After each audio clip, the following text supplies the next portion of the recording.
Okay, thank you.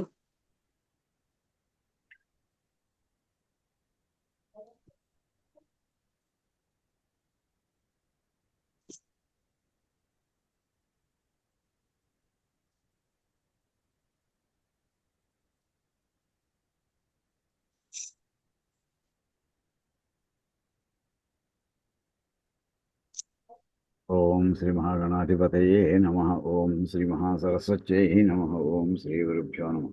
Hari ఓం. ఓం గణానాం త్వా గణపతిగం హవామహే కవిం కవీనాముపమశ్రవస్తమం జ్యేష్ఠరాజం బ్రహ్మణాం బ్రహ్మణస్పత ఆనశృణ్వన్నోతిభిస్సేదసాదనం. ఓం ప్రణో దేవీ సరస్వతీ వాజేభిర్వాజినీవతి ధీనామ విద్రియవతు. ఓం నారాయణం పద్మభువం వసిష్ఠం శక్తిం చ తత్పుత్రపరాశరం చ వ్యాసం శుకం గౌడపదం మహాంతం గోవిందయోగీంద్రమథాస్య శిష్యం శ్రీశంకరాచార్యమథాస్య పద్మపాదం చ హస్తామలకం చ శిష్యం తంత్రోటకం వార్తికకారమన్యాస్మద్గురు సంతతమానతోస్మి. శృతిస్మృతిపురాణానామాలయం కరుణాలయం నమామి భగవత్పాదం శంకరం లోకశంకరం. శంకరాచార్యం కేశవం బాదరాయణం సూత్రభాష్యకృతౌ వందే భగవంతౌ పునః పునః. ఈశ్వరో గురురాత్మేతి మూర్తిభేద విభాగినే వ్యోమవద్వ్యాప్తదేహాయ దక్షిణామూర్తయే నమః. ఓం నమో బ్రహ్మాదిభ్యః బ్రహ్మ విద్యా సంప్రదాయకర్తృభ్యః వంశఋషిభ్యః మహద్భ్యః నమో గురుభ్యః. సర్వోపప్లవరహితః ప్రజ్ఞానగణః ప్రత్యగర్థః బ్రహ్మైవాహమస్మి. ఓం పార్థాయ ప్రతిబోధితాం భగవతా నారాయణేన స్వయం వ్యాసేన గ్రథితాం పురాణమునినా మధ్యే మహాభారతం అద్వైతామృతవర్షిణీం భగవతీమష్టాదశాధ్యాయినీం అంబ త్వామనుసందధామి భగవద్గీతే భవద్వేషిణీం.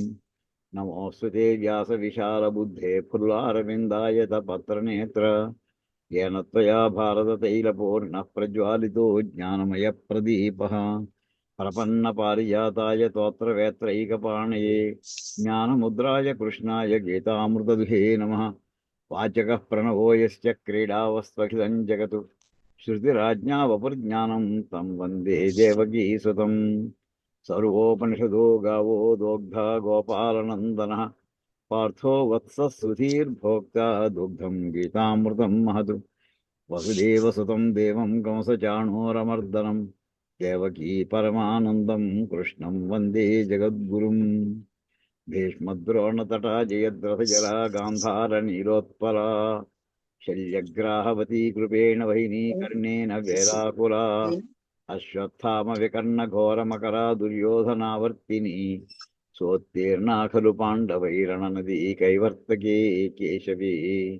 पाराशर्यवचः सरोजममलं गीतार्थगन्धोत्कटं नानाख्यानककेसरं हरिकथा सद्भानुनाबोधितं. लोके सज्जनषट्पदैरहरः पेपीयमानं मुदा भूयाद्भारतपङ्कजं कलिमलप्रध्वंसि न श्रेयसे. मोहं करोति वाचालं पङ्गुं लङ्घयते गिरिं यत्कृपातमहं वन्दे परमानन्दमाधवं. यं ब्रह्मा वरुणेन्द्ररुद्रमरुतस्तुन्वन्ति दिव्यैस्तवैः वेदैः साङ्गपदक्रमोपनिषदैर्गायन्ति यं सामगाः. ध्यानावस्थिततद्गतेन मनसा पश्यन्ति यं योगिनः यस्यान्तन्न विदुः सुरासुरगणा देवाय तस्मै नमः. ॐ गुरुर्ब्रह्मा गुरुर्विष्णुः गुरुर्देवो महेश्वरः गुरुः साक्षात् परब्रह्म तस्मै श्रीगुरवे नमः.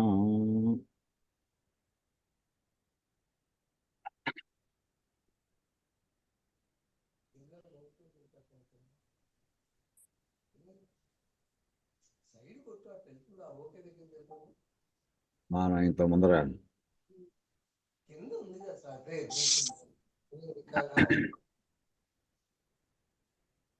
మనం భగవద్గీతలో 4వ అధ్యాయంలో 7-8 శ్లోకాల దగ్గరే ఆ పదం కూడా విమర్శ చేసుకుంటూ అందులో దశావతారాలని కూడా మనం ఎంతవరకు అవసరం అంతవరకు చెప్పుకుందామని బయలుదేరాం. ఇప్పుడు మత్స్యావతారం, మత్స్య కూర్మ వరాహశ్చ నారసింహశ్చ 4 అవతారాలలో ఉండేటటువంటి అంశాలని సంక్షిప్తంగా మనం ఒకసారి స్పృశించడం జరిగింది. ఇప్పుడు వామనావతారంలో మనం ప్రవేశించబోతున్నాం.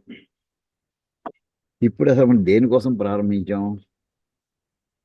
ఆ 7-8 శ్లోకాల్లో అక్కడ మనం 4 అధ్యాయాలు చెప్పినవి. యదా యదా మరి ఇప్పటికి కూడా మర్చిపోద్దండి, టార్గెట్ మర్చిపోద్దు, మన విశ్లేషణ అంశాలను మర్చిపోవద్దు. కథలు చెప్పుకోవడం కోసం మనం దిగలేదు, కథ తప్పకుండా చెప్పుకుంటాం. కథలతో పాటు అసలు విషయాన్ని ఒకసారి ఎప్పటికప్పుడు స్మరణ చేసుకుంటూ ఉంటాం. ఎప్పుడెప్పుడైతే ధర్మానికి గ్లాని ఏర్పడుతూ ఉంటుందో, యదా యదా హి ధర్మస్య గ్లానిర్భవతి భారత, అధర్మం ఎప్పుడు పెరుగుతుంటుందో, 2 రకాలండి, 2 పాయింట్స్ అక్కడ, అప్పుడు నేను అవతరిస్తాను. అంటే ఇందులో రెండూ జరగాల అంటే ఏ అండ్ బియా లేదా ఏ ఆర్ బియా, ఆయనకి ఏదైనా కానీ మొత్తం మీద ధర్మానికి స్థానం చిన్నదై అధర్మానికి స్థానం పెరుగుతున్నప్పుడు ఆయన అవతరిస్తా అని చెప్తున్నాను. ఇప్పుడు ఇక్కడ బలిచక్రవర్తి కథలోకి మనం వామనావతారంలోకి వచ్చేప్పటికి అధర్మం ఏమిటి అసలు? ఇక్కడ ఏమిటి? ఇక ధర్మానికి గ్లాని ఏమి ఏర్పడింది?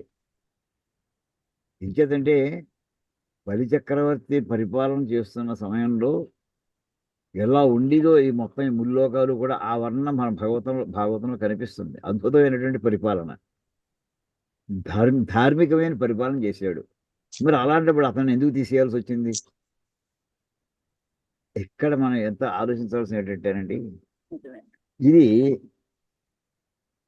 మనం సంధ్యావందం కానీ ఏ సంకల్పం చేసినా శ్రీ మహావిష్ణు రాజ్ఞయ ప్రవర్తమానస్య అని ఒక మనం మాట ప్రతి సంకల్పంలో చెప్పుకుంటూ ఉంటాం.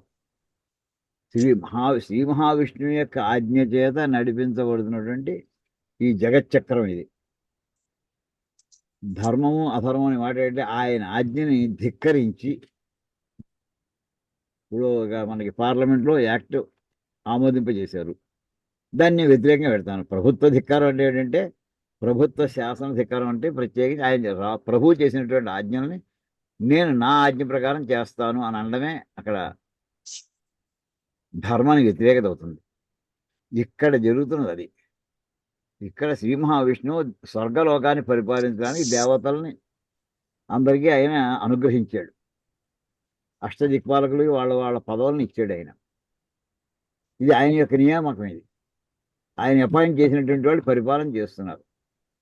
ఇప్పుడు ఆ చేస్తున్నటువంటి వ్యవస్థని కాదని చెప్పి ఇతను కాదు కూర్చోవాల్సింది, నేను కూర్చుంటాను అని అనడం ఏంటంటే, ఇది దేవతలకి దానవులకు మధ్యలో జరిగినటువంటి సంఘర్షణగా మాత్రమే కాకుండా అసలు పరమేశ్వరుని యొక్క నియామకాన్ని వ్యతిరేకించినటువంటి విధంగా చూడాల్సి వస్తుంది. ఆయన ఇచ్చినటువంటి పదవుల్ని తీసేసి మళ్ళీ నేను వచ్చి కూర్చుంటాను ఇక్కడ అనేటటువంటిది ఇక్కడ ఏదైతే ఉందో అది అహంకారాన్ని అక్కడ సూచించేటటువంటి పద్ధతిగా కనిపిస్తుంటుంది. ఆ రకంగానే అంతవరకే మనం ఎదురు తీసుకోవాలి. అయితే వ్యక్తిగతంగా ఇతను ధర్మాత్ముడు బలి, వ్యక్తిగతంగా, కానీ అధికారికంగా చూస్తే విష్ణు ధిక్కారం చేసిన వాడు అయినట్టు అయింది. ఇంకేదా శ్రీ మహావిష్ణు రాజ్ఞ ప్రవర్తమానస్య ఆ వాక్యాన్ని వ్యతిరేకంగా వెళ్ళడం వల్ల ఆ సమయం అది ఇక్కడ జరిగేటటువంటి ధర్మానికి గ్లాని అని అలా మనం అన్వయించుకోవాల్సి వస్తుందండి. అంత మాత్రం వరకే అతన్ని శిక్షించడం, వ్యక్తిగతంగా అతను ధర్మాత్ముడు కనుక అతనికి ఎంత ప్రక్రియలేను అంటే అతన్ని మళ్ళీ తాను నియమించినటువంటి వ్యక్తికి మళ్ళీ ఆ అధికారం ఇవ్వడం, మధ్యలో అడ్డం వచ్చినటువంటి వాడికి అంత మాత్రపు శిక్ష మాత్రమే వేసి అతను మళ్ళీ అనుగ్రహించడం కూడా. ఇందులో 2 జరుగుతాయి. పరిత్రాణాయ సాధూనాం అనే మాట ఇక్కడ అతన్ని మళ్ళీ దేవతలను అనుగ్రహించడం ఉంది కరెక్టే, బలిచక్రవర్తిని సర్వనాశనం చేసేయడం కాదు, మళ్ళీ పరిత్రాణం కూడా చేయడం. ఇక అన్ని చాలా కాంప్లెక్స్ సిచ్యువేషన్ ఏమిటంటే మనకి ఈ వామనావతారం అండి చాలా కాంప్లెక్స్. మరి ఆయన చేసింది ఏమిటి? శ్రీ మహావిష్ణువు ఇక్కడ ఆయన చెప్పడే నేను వెళ్ళి అతని రాజ్యాన్ని లాక్కుని ఇచ్చి నేను వెళ్ళి ఇంద్రుడికి ఇస్తాను అని అన్నాడు. మరి అది ధర్మమా? అది అధర్మమా? ఆయన ఎంచుకున్నటువంటి మార్గం ఏమిటి? ఇవన్నీ అంటే ఏది శ్రీ మహావిష్ణువు చేస్తాడో అది రైట్, ఏది శ్రీ మహావిష్ణువు వ్యతిరేకిస్తాడో అది అధర్మం. ఏది ధర్మము ఏది అధర్మం అంటే ఏది శ్రీ మహావిష్ణువు అంగీకరిస్తాడో అది ధర్మం, ఏది శ్రీ మహావిష్ణువు అంగీకరించాడో అది అధర్మం. అంతే, అలా తీసుకోవాలండి. ఎక్కడో అక్కడ మన ధర్మం అంటే ఏమిటి, అధర్మం అంటే ఏమిటని నిర్వచనం దగ్గర వెళ్ళాల్సి వస్తుంది విషయంలోకి. ఇది చాలా కాంప్లెక్స్ సిచ్యువేషన్స్ ఇవన్నీ కూడా. ఇప్పుడు మనకి ఇందులో ప్రారంభంలో అసలు బలిచక్ర అన్ని పద్యాలు పెట్టుకోలేదు. కొన్ని కొన్ని ఇంపార్టెంట్ మనకి కథ కోసం, మన కథలో ధర్మం చెప్పుకోవడం కోసమని ఆసక్తి ఉండేటువంటి కొన్ని పద్యాలు, ప్రసిద్ధమైనటువంటి కొన్నింటిని మనం ఎన్నుకుని మనం చెప్పుకుంటూ వెళ్తున్నాం. ఇప్పుడు ఇక్కడ బలి చక్రవర్తి అంటే ఎందుకు వచ్చిందంటే, అమృత మహనం అయిన తర్వాత మోహిని రూపంలో రావడం, అంటే ఆ రాక్షసులు ఇద్దరు సమానంగా పంచుకుంటాము అమృతాన్ని, వచ్చిన అమృతాన్ని అన్నటువంటి ఆ ఒడంబడికని ధిక్కరించి వాళ్ళ అమృత భాండాన్ని ఎత్తుకుపోయారు ముందర. సో చోటు తప్పు అక్కడ జరిగింది. దాన్ని దిద్దడం కోసం ఏం చేశాడంటే, ముందర అమృత భాండాన్ని మళ్ళీ ఆయన మోహిని రూపంలో రావడం, దేవతలకు పోయడం. ఇది చేసిన తర్వాత ఇంకా దాంతో ఇంకా వాళ్ళు మళ్ళీ మాకు అన్యాయం జరిగింది. అక్కడ ఏమిటంటే, ఒకళ్ళ మీద ఒకళ్ళకి ఇంకా కుతంత్రాలు. ఇవాళ అమెరికా ఇరాన్ వారు ఎలా ఉందంటే, ఒప్పందం అయిపోయిందన్నారు 10 రోజుల క్రితం, మళ్ళీ కొట్టేసుకుంటున్నారు. ఎందుకు తెలియదు. ఏంటిందో, ఎక్కడ ఏ అహంకారం దెబ్బతిందో అసలు తెలియదు. సర్వనాశనం చేసుకోవడం మళ్ళీ ఇంతకుముందు ఈ ఒడంబడికి లేని కదా ఎలా యుద్ధం చేశారు, మళ్ళీ కూడా అలాగే యుద్ధం చేసేస్తున్నారు. అంటే అసలు వీళ్ళ మానసికమైనటువంటి ఒడంబడిక రాలేదు, లౌకికమైనటువంటి వాడు. సరిగ్గా అక్కడ కూడా ఈ రాక్షసులు అలాగే చేశారు. అమృత భాండాన్ని ఎత్తుకుపోయారు, మొత్తం అంతా వాళ్ళే తాగేద్దామని. అది తప్పు. ఆయన అవతల పక్క పట్టుకెళ్ళి ఇచ్చేసేపటికి వీళ్ళు ఇంక రెచ్చిపోయి రకరకాల పద్ధతుల్లో బలవంతుడైనటువంటి బలి, బలి అనే పదానికి అర్థమే బలం కలిగినటువంటి వాడు, ఇతను ప్రహ్లాదుని యొక్క మనమడు. ఇతను తపశ్శక్తి చేత, గురువుల యొక్క కటాక్షం చేత, శుక్రాచార్య యొక్క అనుగ్రహం చేత అత్యధికమైనటువంటి బల సంపన్నుడై దేవతలను రాజ్యం నుంచి తోలేశాడు, స్వర్గం నుంచి. అప్పుడు ఇంద్రుడు అనుకునేటటువంటి మాట, అతను యుద్ధానికి బయలుదేరి స్వర్గమే దండయాత్ర వస్తున్నాడు అనే వార్త తెలిసింది. అప్పుడు ఇంద్రుడు అడుగుతున్నాడు బృహస్పతితోటి, ఈరాదు రాజ్యమెల్లను పోరాదు రణంబు సేయ పోయితిమేనిన్ రారాదు ధనుజు చేతను జారాదిట మీదనేమి జాడ మహాత్మా. ఈ రాజ్యం అంతా వదిలిపెట్టి వెళ్ళిపోవడమా, అది మాకు ఇష్టం కాదు. పోనీ యుద్ధం చేద్దాం అనుకున్నామా, యుద్ధంలో నెగ్గలేము. పోనీ అలాగదని వాడు యుద్ధంలో ఓడిపోయి ప్రాణాలు పోగొట్టుకుందామా, అది ఇష్టం కాదు. ఏం చేయాలో మాకేం తోచట్లేదు అనేప్పటికీ ఆయన బృహస్పతి ఇందులో మనకి ధర్మ సూక్ష్మాలతో పాటు మన జీవన చక్రంలో మనం అనుసరించడానికి కావాల్సినటువంటి ఉపదేశాలన్నీ అందించారండి మన మహర్షులు మనకి. ఇవన్నీ కథలు, మామూలుగా కథలు అంటే జీవితానికి కూడా ఎలా ఎలా అన్వయించుకోవాలి ఇవి. అప్పుడు బృహస్పతి ఇలా అన్నట, వినవయ్య దేవేంద్ర వీనికి సంపద బ్రహ్మవాదులు. ఇతను ఎలా వచ్చిందో కొంచెం అక్షరాలు కొంచెం పెద్ద చేస్తానండి, కనిపిస్తాయేమో చూడండి. వినవయ్య దేవేంద్ర వీనికి సంపద, ఈ బలిచక్రవర్తి సంపద అంతా ఎవరనుకుంటున్నావు, బ్రహ్మవాదులు భృగుప్రవరులు. వాళ్ళు బ్రహ్మవాదులు అంటే వేదవేత్తలైనటువంటి భృగుప్రవరులు, భృగువంశంలో పుట్టినటువంటి శ్రేష్ఠుడు శుక్రాచార్యుడు, వాళ్ళయ్యా. అది అతని అసలు సంపద. అర్ధినిచ్చి రాక్షసుని ఎదురను నిలువంగా హరి ఈశ్వరుడు తక్క అన్యజనుల నీవును నీ సములు నీకంటే అధికులు చాలరు. ఒక శ్రీ మహావిష్ణువు బ్రహ్మగారు తప్ప ఇంకెవ్వరూ కూడా అతనితోటి సమానం కాదు, ఎక్కువ ఎలాగా కాదు. రాజ్యంబు చాలు నీకు విడిచిపోవుట నీతి విబుధ నివాసంబు.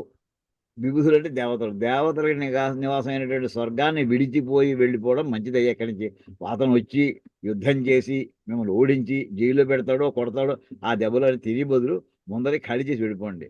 విమతులు అలగెడు వేళ సూచి మరలి మరునాడు వచ్చుట మా మతంబు. విమతులు అంటే ఈవేళ మనతో భేదాభిప్రాయంతో ఉన్నటువంటి రాక్షసులు ఎప్పుడైతే మళ్ళీ వాళ్ళు ఎప్పుడో బలహీనత వస్తుంది, అది చూసి ఆ మొన్నాడు మళ్ళీ యుద్ధానికి రా, అప్పుడు ఆక్రమించుకోండి, అది మా అభిప్రాయం అయ్యా. ఎందుకు వచ్చి ఇంత శక్తి ఎక్కడి నుంచి వచ్చింది అతనికి? విప్రబలమున వీనికి వృద్ధి వచ్చే. విప్రులు అంటే మామూలుగా మనం బ్రాహ్మణులను అర్థం చెప్తామండి. ఆ మాటలో అర్థం నాకేం కనిపిస్తుందంటే, విశేషమైన ప్రజ్ఞ కలవారు. అంటే బాగా రీసెర్చ్ చేసేవాళ్ళు. అమెరికాకి అంతా ఎక్కడి నుంచి వచ్చిందండి ఆ శక్తి? జరిగినటువంటి ఆ రీసెర్చ్ ద్వారా వచ్చినటువంటి ప్రోడక్ట్స్, అది దానికి ఉన్న బలం. విప్రబలమున వీనికి వృద్ధి వచ్చాన్ అంటే బ్రాహ్మణ అనుగ్రహం చేత ఐశ్వర్యం వచ్చిందయ్యా. వారిని కైకొనక ఇట మీద వాడి సెడును. తలగు అందాక రిపు పేరు తడవవలదు. ఆలస్యం చేయకంగా అతనితో ప్రస్తుతం నువ్వు యుద్ధం చేయకు, తప్పుకో. చక్కటి సలహా చెప్పేశాడు. దెబ్బలు తినకుండా ముందు ఇక్కడి నుంచి ఖాళీ చేసి వెళ్ళిపో. ఇదండి అతను చెప్పింది. చెప్తే దీని మీద అతను చూడండి అప్పుడు జరిగినటువంటి సంఘటన. ఇతను ఆక్రమించుకున్నాడు, బలిచక్రవర్తి ఆక్రమించుకున్నాడు. ముల్లోకాల్లోనూ కూడా అతని పరిపాలన ఎలా ఉందో చెప్పే పద్యం అండి ఇది.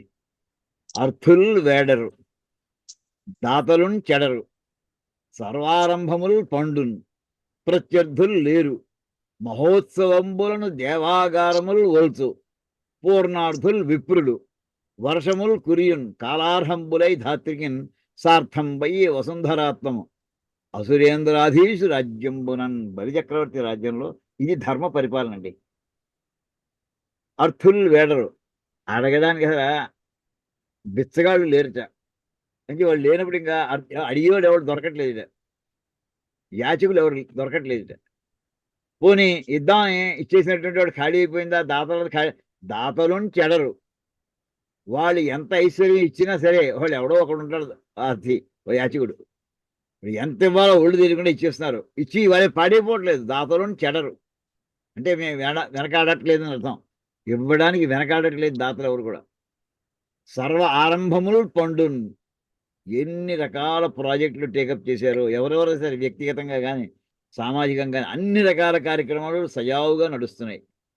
ప్రత్యర్థులు లేరు, ఎదురు తిరిగి మాట్లాడేవాళ్ళు లేరు అసలు. అంటే బలిచక్రవర్తికి దేవాలయాలు ఎలా ఉన్నాయి చూడండి. మహోత్సవంబులను దేవాగారములు వల్చున్. ప్రతి దేవాలయం కూడా పండగలు చేసుకుంటున్నట్టు అక్కడ ప్రతి దేవాలయంలో కూడా. పూర్ణార్థులు విప్రులు, ఇందాక చెప్పాను విశేషమైన ప్రజ్ఞ కలిగినటువంటి వాడు, వాడు ఏం కావాలంటే లభిస్తున్నాయి వాళ్ళకి. వీటన్నిటికీ చేసే ధర్మ పరిపాలన అని చెప్పాలంటే ఒకటేనండి, సమయానికి సరి అయిన వర్షం పడుతూ ఉండడమే దానికి నిదర్శనం. అంటే ఎప్పుడు కూడా ఓ యజ్ఞం చేసిన తర్వాత ఆ పూట ఆఖరిని జరిగిందో వర్షం వచ్చిందనుకోండి, ఆ యజ్ఞం బాగా జరిగినట్టుగా భావించుకుంటూ ఉంటాం. ఇక్కడ కాలార్హంబులై అంటే ఏ కాలంలో ఎంతంత వర్షం రావాలో అంత వర్షమే ఆ ప్రాంతంలో వస్తూ ఉండవు. వర్షములు కురియున్. దీంతో ఏమైందంటే సకాల వర్షాలు, అకాల వర్షాలు కాదు, సకాల వర్షాలు అయ్యేప్పటికీ ధాత్వికన్ సార్థం పోయే పంటలు విపరీతంగా పండేవి. ఐశ్వర్యం విపరీతంగా పెరిగింది. ఐశ్వర్యం చెప్పడానికి ఏంటంటే వసువుల పదం. భూమి మీద ఎక్కడ చూసినా ఐశ్వర్యమే. రైతుకి ఐశ్వర్యం, తర్వాత భూమికి కొనుక్కున్న ఓనర్కి ఐశ్వర్యం. అప్పుడు దాని పేరు, భూమి అంతా కూడా అలా పంటలతోటి కలకలాడుతుంటే దాని పేరు వసుంధరాత్మము. వసుంధరాత్మము అప్పుడు ఇలా ఉండదు బలిచక్రవర్తి రాజ్యం. ధర్మ పరిపాలన జరుగుతుంది. మరి ధర్మాత్మ అధర్మం ఇక్కడ జరుగుతున్నది అతను చేస్తున్నటువంటి పరిపాలన ఈ రకంగా ఉన్నదంటూ. తర్వాత ఇక్కడ చూడండి, ఇంకా ముందర చూద్దాం. ఈ రకంగా ఉండేటైతే చివరికి అదితి వ్యక్తిగతంగా బాధపడుతోంది. ఏం చేత తన కుమారులు అయినటువంటి దేవతలందరినీ కూడా ఆదిత్యులు వాళ్ళు. అంటే ఇంద్రుడు అదితి యొక్క సంతానం అయినటువంటి వాడు ఆదిత్యుడు. ఆదిత్యుడు అంటే సూర్యుడు ఒకడే కాదు, అదితి యొక్క సంతానం అంతా కూడా ఆదిత్యుడు. ఆవిడ తన భర్త అయినటువంటి కశ్యప మహర్షిని ప్రార్థించింది. మా వాళ్ళతో ఎంత ఇబ్బంది పడిపోతున్నారు, వాళ్ళకి మొత్తం ఉండడానికి ఇళ్ళు కూడా లేకుండా తరిమేసినట్టు అయిపోయింది, పారిపోయారు అందరూ కూడా, చెట్టుకోకూడదు పుట్టకోకూడదు అయిపోయారు. ఏదో రకంగా చేసుకోవాలంటే ఆయన చెప్తున్నాడు, ఆయన ఉపదేశం చేస్తున్నాడు. ఆయన ఇవన్నీ కూడా కథ కింద కాదు, మనకు కూడా ఉపయోగం అండి. ఎవరైనా ఇబ్బందుల్లో ఉన్నప్పుడు మనం ఏం చేసుకోవాలి, మనకి మామూలు మన ప్రయత్నాలు, లౌకిక ప్రయత్నాలు అన్నీ చేస్తాం. దాంతో మన లౌకిక ప్రయత్నాల్లో మనకి ఫలితం కనిపించినప్పుడు ఏం చేయాలి అక్కడ చెప్తున్నాడండి. అది అలాంటి వాక్యాల కోసం మనం వెతుక్కున్నాం. భగవంతున్ పరమున్ జనార్దను కృపాపారీణు సర్వాత్మకున్ జగదీశున్ హరిసేవసేయుము. కశ్యప్ మహర్షి అదితి చెప్తున్నాడండి, ఉపదేశం చేస్తున్నాడు. ఆ వేళ చూడండి, దితి సమయం కాని సమయంలో కోరింది. ఇక్కడ అదితి సకాలంలో ప్రార్థన చేస్తే ఆయన చెప్తున్నటువంటి ఉపదేశం చూడండి. భగవంతుడైనటువంటి, అందరికంటే శ్రేష్ఠుడైనటువంటి, జనార్దనుడైనటువంటి, కృపాపారీణుడైనటువంటి, సర్వాత్ముడైనటువంటి జగదీశ్వరుని సేవ చేసుకో. అతడున్ సంతుష్టి నింబొంది నీకు ఇష్టార్థములెల్ల నిత్తురికి ఏం కావాలో కోరు, అన్నీ వస్తాయి నీకు. నిఖిలార్థ అవాప్తి సేకూరెడిన్. నిఖిల అర్థ అవాప్తి, సమస్తమైనటువంటి నీ మనసులో మనోవాంఛాలు అభీష్ట సిద్ధిరస్తూ ఉంటాను చూసారా, అది అర్థ అవాప్తి. అర్థం అంటే విషయం, ఏ కోరికలు ఉన్నాయి అవి నిఖిలమైనటువంటి సమస్త కోరికలు కూడా అవాప్తి పొందుట జరుగుతుంది. ఇది ఆఖరి వాక్యం మనకి. భగవత్ సేవల పొందరాదే బహు సౌభాగ్యంబులన్ ప్రేయసి.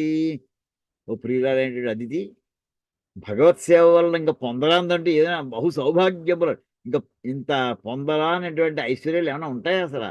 అన్నీ లభిస్తాయి.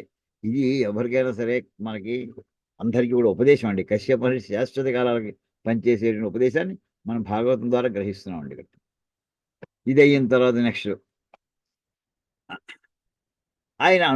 ఆవిడ తపస్సు చేసిందండి 12 సంవత్సరాలు. అందులో 12 రోజులు వరకు ఆవిడ చేసిన పయోదీక్ష. పాల్గొన శుద్ధ పాడ్యం నాడు ప్రారంభించి 12వ ద్వాదశి దాకా చేసింది అండి. చేస్తే ఆయన అనుగ్రహించాడు, ఆయన దర్శనం ఇచ్చాడు శ్రీ మహావిష్ణువు. ఆయన ఏమన్నాడు, అమ్మ నువ్వు ఇంత కఠోరమైన తపస్సు చేసావు కదా, అంచేత నేను నీకు కావాల్సిన మీ కుర్రవాళ్ళకి మీ పిల్లలకి అందరికీ కూడా ఐశ్వర్యం రావడం, శత్రువుడికి నాశనం కలగడం, ఇది నువ్వు కోరుకునేటటువంటి. ఏలింతు దేవము సొరలను పాలింతు మహేంద్ర యువతి భాగ్యశ్రీలన్ తూలింతు దానవులన్ నిర్మూలింతు రిపు ప్రియాంగముల భూషణముల్. మీ అబ్బాయి అయినటువంటి దేవతల చేత స్వర్గాన్ని మళ్ళీ పరిపాలింప చేసేస్తానమ్మా. మొత్తం ఐశ్వర్యం మహేంద్ర యువతి భాగ్యశ్రీలను పాలింతున్. మొత్తం వాళ్ళందరూ మహేంద్ర ఐశ్వర్యంతో, మహేంద్ర యువతి భాగ్యశ్రీ అంటే ఇంద్రుని యొక్క ఐశ్వర్యం లౌకికంగా తీసుకుంటే అతని ఐశ్వర్యం మించిన ఐశ్వర్యం లేదు. అంటే కుబేరుడే అతని కింద అసిస్టెంట్. ఇంకేం కావాలి చెప్పండి. ఇంతలో అయితే మరి శత్రులు ఎప్పుడు కూడా వాడు గుమ్మలో కాదు లేదు. తూలింతు దానవులందరూ కూడా నేను నిర్మూలిస్తాను. ఇంతేకాదు, ఎంతటి యుద్ధంలో యుద్ధానికి వస్తే వాళ్ళ యొక్క భార్యల యొక్క అలంకారాలన్నీ తొలగిపోయేట్లా చేస్తాను. అంటే ఏంటంటే రాక్షసులందరినీ నేను వధిస్తాను అని చెప్పడం. వాళ్ళ రాక్షసు యొక్క భార్యల యొక్క అలంకారాలు తొలగించవలసిన పరిస్థితి వస్తుందంటే అర్థం అది. ఆ రకంగా ఆయన ప్రమాణం చేశాడండి. చేసిన తర్వాత ఇంక నెక్స్ట్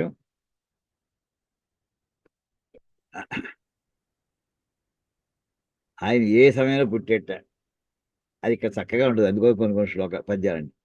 రవి మధ్యాహ్నమునంజరింప గ్రహ తారాచంద్ర భద్రస్థితిన్ శ్రవణద్వాదశి నాడు శ్రోణనభిజిత్ సంజ్ఞాత లగ్నంబునన్. అంటే మధ్యాహ్నం వేళ అభిజిత్ లగ్నంలో గ్రహ తార చంద్ర భద్రస్థితిన్, నవగ్రహాలు, తర్వాత నక్షత్రాలు, చంద్రుడు, అంటే మన జాతక చక్రంలో అన్నీ కూడా శుభస్థితిలో ఉండే సమయంలో శ్రవణ ద్వాదశి నాడు, శ్రావణ మాసంలో ద్వాదశి నాడు శుక్లపక్షంలో శ్రవణ నక్షత్రం అంటే శ్రవణ నక్షత్రంలో అభిజిత్ అభిజిత్ లగ్నంలో ఆ సమయంలో ఆయన ఆవిర్భవించేట అవతరించేటండి అని చెబుతూ అక్కడ ఆ పద్యం ఇంకా మనకి ఇంకా అక్కడ ముందర ఒక వాక్యం ఉండాలి, మిస్ అయింది. సార్ చూద్దాం, రెడ్ లైన్ ఉండాలి.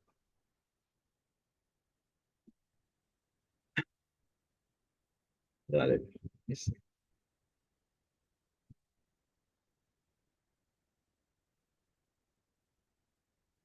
ఆయన ఎలా అవతరించాడో వర్ణించాడండి పోతన గారు. ఆయన చతుర్బాహు రూపంలో ఆయన అవతారం ధరించేటండి. ఆ విభుండు అంటే మామూలుగా గర్భంలోంచే జనించి, కానీ మొట్టమొదటి 4 చేతులతోటి అలంకారాలన్నింటితోటి బ్రహ్మాండమైన వర్ణన ఉంటుందండి. ఆ విభుండు సాయుధ సాలంకారంబగు తన దివ్య రూపంబును ఉజ్జగించి రూపాంతరంబు అంగీకరించి కపట వటుని చందంబున ఉపనయన వయస్కుండైన వామన బాలకుండై తల్లి ముందట కుమార సముచిత ఆలాపంబులు అడుచు క్రీడించు సమయంబున అదితియున్ తన అవలోకన పరిణామ పారవశ్యంబునన్. ఆ శ్రీ మహావిష్ణువు తన చతుర్బాహులతోటి సర్వాలంకారాలతో ఉన్నటువంటి తన దివ్య రూపం ఉజ్జగించి అంటే దాన్ని విడిచిపెట్టి మరో రూపం ధరించాడు. రూపాంతరం అంటే అన్యత రూపాంతరం అంటే ఇంకో రూపం. ఏమిటిది? కపట వటుని చందమున మాయా బ్రహ్మచారి రూపంలో. ఎలాగా? ఇంకా ఉపనయనం అవ్వలేదు అంటే మనకి 7 ఏళ్ల గర్భాశ్రమం అంటుంటాం కదండి. ఉపనయన వయస్కుండైనా ఉపనయనం చేయడానికి యోగ్యమైనటువంటి వయస్సు కలిగినటువంటి ఆ ఆకారంతో వామన బాలకుడే పొట్టి పిల్లవాడుగా తల్లి ముందర, అంటే పుడుతూనే అతను చిన్నపిల్లాడిగా పుట్టడం, కొన్నాళ్ళకి మళ్ళీ ఉయ్యాల్లో వేయడం ఇవన్నీ లేవు, దాటేసాడండి. స్టార్ట్ చేసి 7 ఏళ్ల పిల్లాడికి పుట్టేశాడు. 7 ఏళ్ళు 8 ఏళ్ల మధ్య వయసులో ఆయన వస్తేనే తల్లితో, ఆ వయసులో ఉన్నవాడు తల్లితో ఎలా మాట్లాడతారో అలా సరదాగా మాట్లాడుతున్నట్టుగా ఆయన అలా ఉండగా ఆ అదితి పొంగిపోతోందిట ఆనంద పాదర్శనలో. అప్పుడు ఆవిడ అన్నం, ఈ పద్యం చాలా ఫేమస్ అండి ఇది. నన్ను కన్న తండ్రి నా పాలి దైవమా నా తపఃఫలంబ నా కుమార నాదు చిన్ని వడుగ నా కుల దీపగా రాగదయ్య భాగ్యరాశి బగుతూ. మనందరూ కూడా కన్నాన్ని పిలుస్తుంటాం, రకరకాల పేర్లెట్టి పిలుస్తుంటాం, చంటి పిల్లలు, చీర పిల్లల్ని. అది ఇంకా అవే పదాలు. నన్ను కన్న తండ్రి, ఇవాళ కూడా కన్న అనే పదం ఇంటింటే వాడుతూనే ఉంటారు. నా పాలి దైవమా, నేను ఏ తపస్సు చేశానో ఆ తపస్సులో ఎవరిని ఉద్దేశించి చేశానో ఆ దైవస్వరూపుడు అయ్యాడు నువ్వు. నా తపఃఫలంబా, చివరికి ఏంటంటే నా తపస్సులో కోరుకున్నాను నువ్వు కావాలి నా సంతానంగా, అది నీ రూపంలో వచ్చేవయ్యా. ఇప్పుడు చివరి చివరి అప్పుడే మోహం, నా కుమారా, ఆ సంతానం నువ్వు. అయిపోయింది అక్కడికి, అంతే మాయలు పడిపోయింది అక్కడ. నాది చిన్నుగడుగా, చిన్న ఉపనయన వయసు ఉన్నటువంటి వాడు. నా కుల దీపగ రాగదయ్య. ఇందులో అర్థం చెప్పడానికి కూడా అన్ని పదాలు చాలా సులభమైనటువంటి పదాలతో ఆయన కథ నడిపించేసాడండి ఆయన. కొన్ని కొన్ని చోట్ల జటిలైన పదాలు కానీ. తర్వాత అటువంటి ఆయన ఇంకా అక్కడ కథల మధ్యలో మనకు వచ్చేటటువంటి ఏమిటంటే, ఒక్క సెకండ్ ఇప్పుడే వస్తుంది జస్ట్.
చివరికి అక్కడ ఆ సమయంలో శ్రీ మహావిష్ణువు భిక్షకి బయలుదేరినట్టుగా ఉందండి.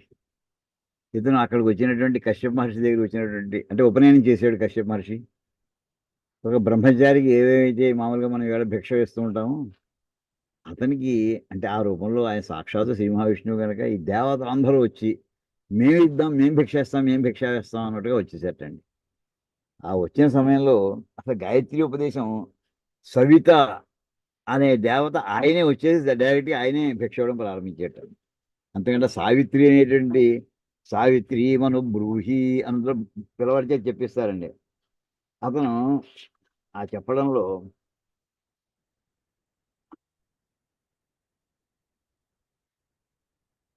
పదాలు ఎవరెవరు ఎంతంత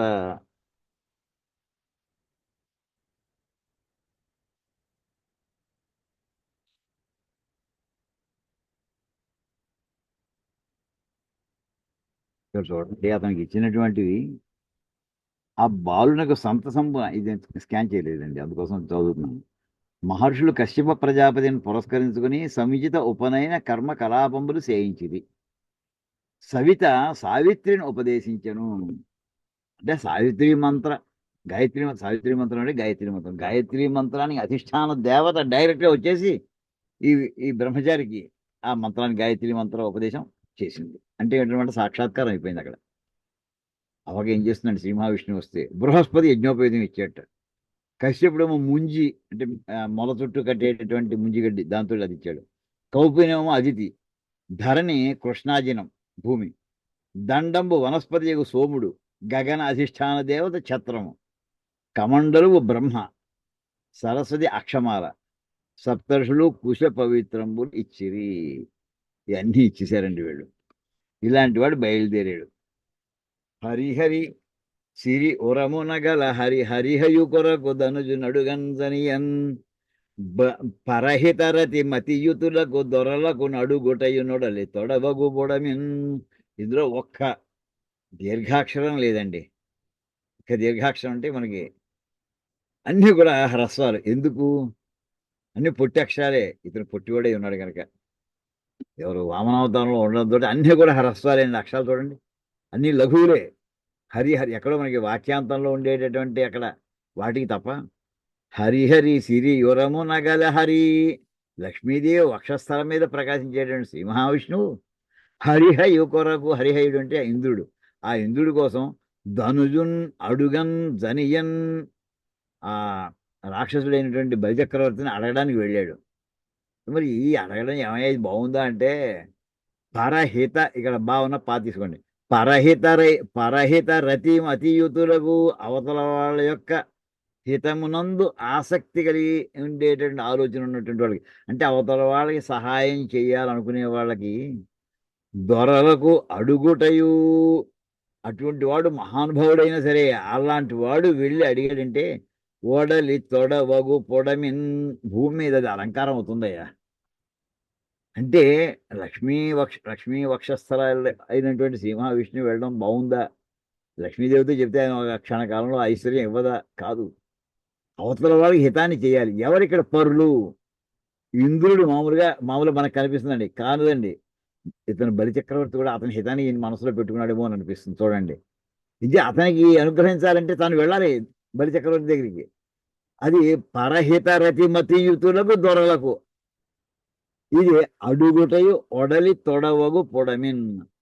ఇది ఇక్కడ వెంటనే మనకి ఏం గుర్తుకొస్తుందో తెలుసునండి. అంటే బాగా ప్రసిద్ధి పొందినటువంటి మహానాయకులు, దొర అంటే ప్రభుత్వం చేసేటువంటి వాడు, మహానాయకుడు అనుకుందాం, జనప్రియుడు అనుకుందాం. అలాంటి వాళ్ళకి అడగడం కూడా వాళ్ళకి అలంకారమేనయ్యా.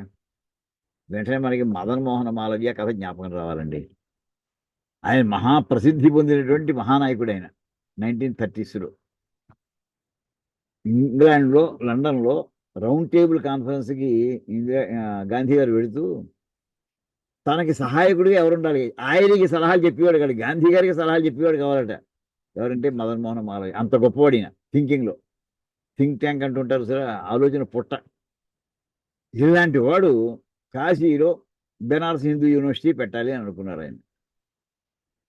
ఆయన దానికోసమని అడగడం పెట్టుకున్నాడండి. ఈవేళ ఎవరన్నా అసలు అటువంటి యూనివర్సిటీని కట్టగలరా అసలు? ఆ ఐడియల్స్ తోటి ఇవాళ దాన్ని ఐఐటి కూడా చేశారు.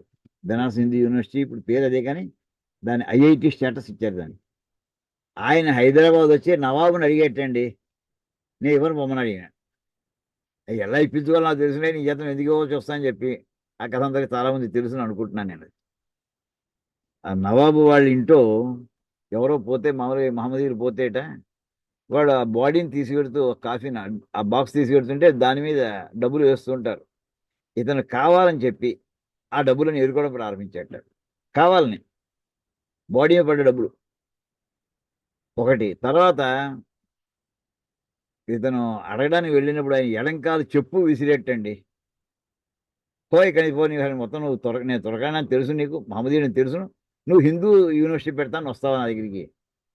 ఆ చెప్పు పట్టుకెళ్ళి కోటి సెంటర్లో నుంచి ఆ చెప్పు వేలంపాట పెట్టేటండి ఈయన మదన్ మోహన్ మాలవ్య. ఎప్పుడుది? 1935లో, 32, 33 ఆ టైంలోనండి. నవాబు గారు చెప్పు రూపాయి. మామూలుగా కథ చెప్పుకున్నట్టు అవుతుందండి. అది ఎందుకు చెప్తానంటే, పరహితరతి మతియుతులకు దొరలకు, అవతల దేశానికి ఒక యూనివర్సిటీ అవసరము అని పరహిత, అవతల వాళ్ళకి ఆయనకేం పర్సనల్గా ఇంకేం అక్కర్లేదు అసలు. ఆయన నిత్య అనుష్ఠాన పరుడండి. నిత్యము గంగా స్నానం, వరద వచ్చినా సరే, తుఫాను వచ్చినా సరే గంగా స్నానం చేయడం, దశాశ్వమేధ ఘట్టంలో చెంబుతో నీళ్లు పట్టుకెళ్ళడం, విశ్వేశ్వరుడికి అభిషేకం చేయడం. ఆయన రౌండ్ టేబుల్ కాన్ఫరెన్స్కి ఇంగ్లాండ్ లండన్ రమ్మని ఆయన చెప్తే 10 గంగాళాల నీళ్లు పట్టించుకుని అవి ఓడలో ఎక్కించి దాంతో పాటు వెళ్ళేది. అక్కడికి వెళ్ళినా ఆ గంగాళాలో నీళ్ళతో స్నానం చేసి 1 month దాంతో కాలక్షేపం చేసినట్టు ఆయన. గంగా స్నానం లేకుండా అసలు ఉండలేని చెప్పి ఎందుకంటే అది తన యొక్క ఆరాధ్య దైవమైనటువంటి శ్రీ విశ్వేశ్వరుడు ఆయన. అలాంటి వాడు, ఆయనకి తనకంటూ ఏం లేదు, స్వార్థం అంటూ లేదు, నిస్వార్థంగా చేశాడు ఈ బెనారస్ హిందూ యూనివర్సిటీ నిర్మాణం. అలాంటి వాళ్ళకి అడుగుట కూడా ఒక అలంకారమే అయ్యా. నాకు ఈ వాక్యం చదువుతుంటే అదే గుర్తు వస్తుంటుందండి. అందరికీ అనేక రకాల ఉదాహరణలు ఉంటాయి.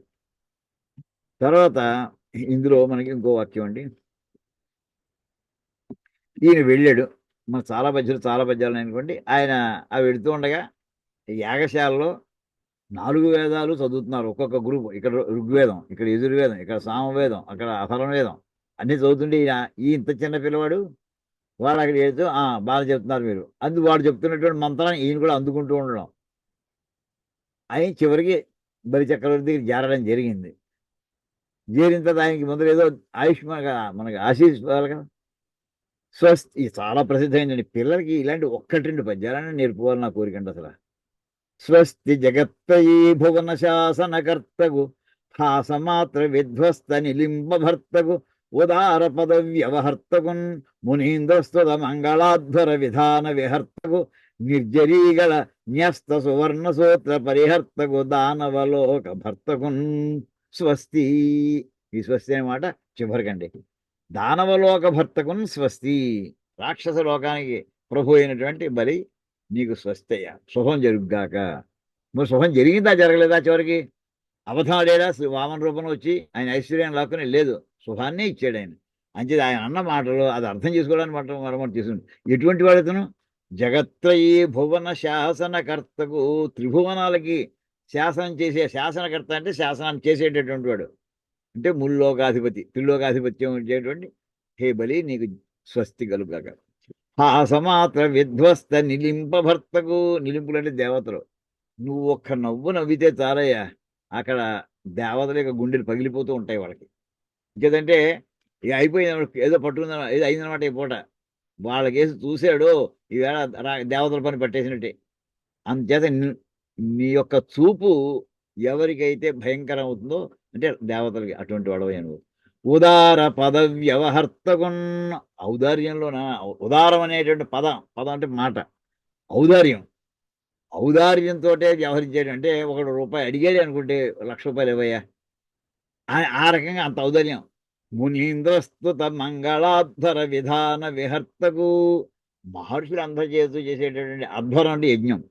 మంగళాధ్వర విధాన యజ్ఞాలు అత్యంతమో శుభప్రదమైనటువంటి యజ్ఞాలు చేయించేటటువంటి వాడు. అతను యజ్ఞం చేస్తుండే వెళ్ళాడు ఇతను వామనుడు. నిర్జరీగల న్యస్త సువర్ణ సూత్ర పరిహర్తకు. నీతో యుద్ధానికి వస్తే దేవతలు వాళ్ళందరికీ కూడా వాళ్ళ భార్యల యొక్క మంగళసూత్రాలు తెగిపోతాయి కదా, అలా చేసావు నువ్వు ఇప్పటికే. అటువంటి నీకు స్వస్తి అంటే పూర్వకథ అంతా కూడా చెప్పుకుంటూ వచ్చి ఆ రకంగా ఆశీర్వదించాడు. తర్వాత చూడండి, అప్పుడు ఆయన ఇవన్నీ కొన్ని ఇంపార్టెంట్ పద్యాలు మనం చదువుకుంటున్నామండి ఇక్కడ, అన్నీ కాదు.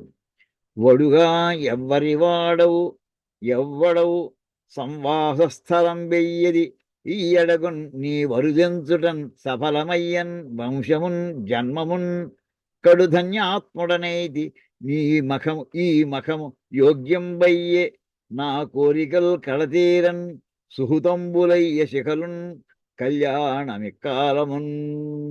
వడుగా ఎవరి వాడవయ్యాను, ఎవరి భయవయ్యా, ఎవ్వడవు ఎవ్వరి వాడవు ఎవడవు నువ్వెవరు.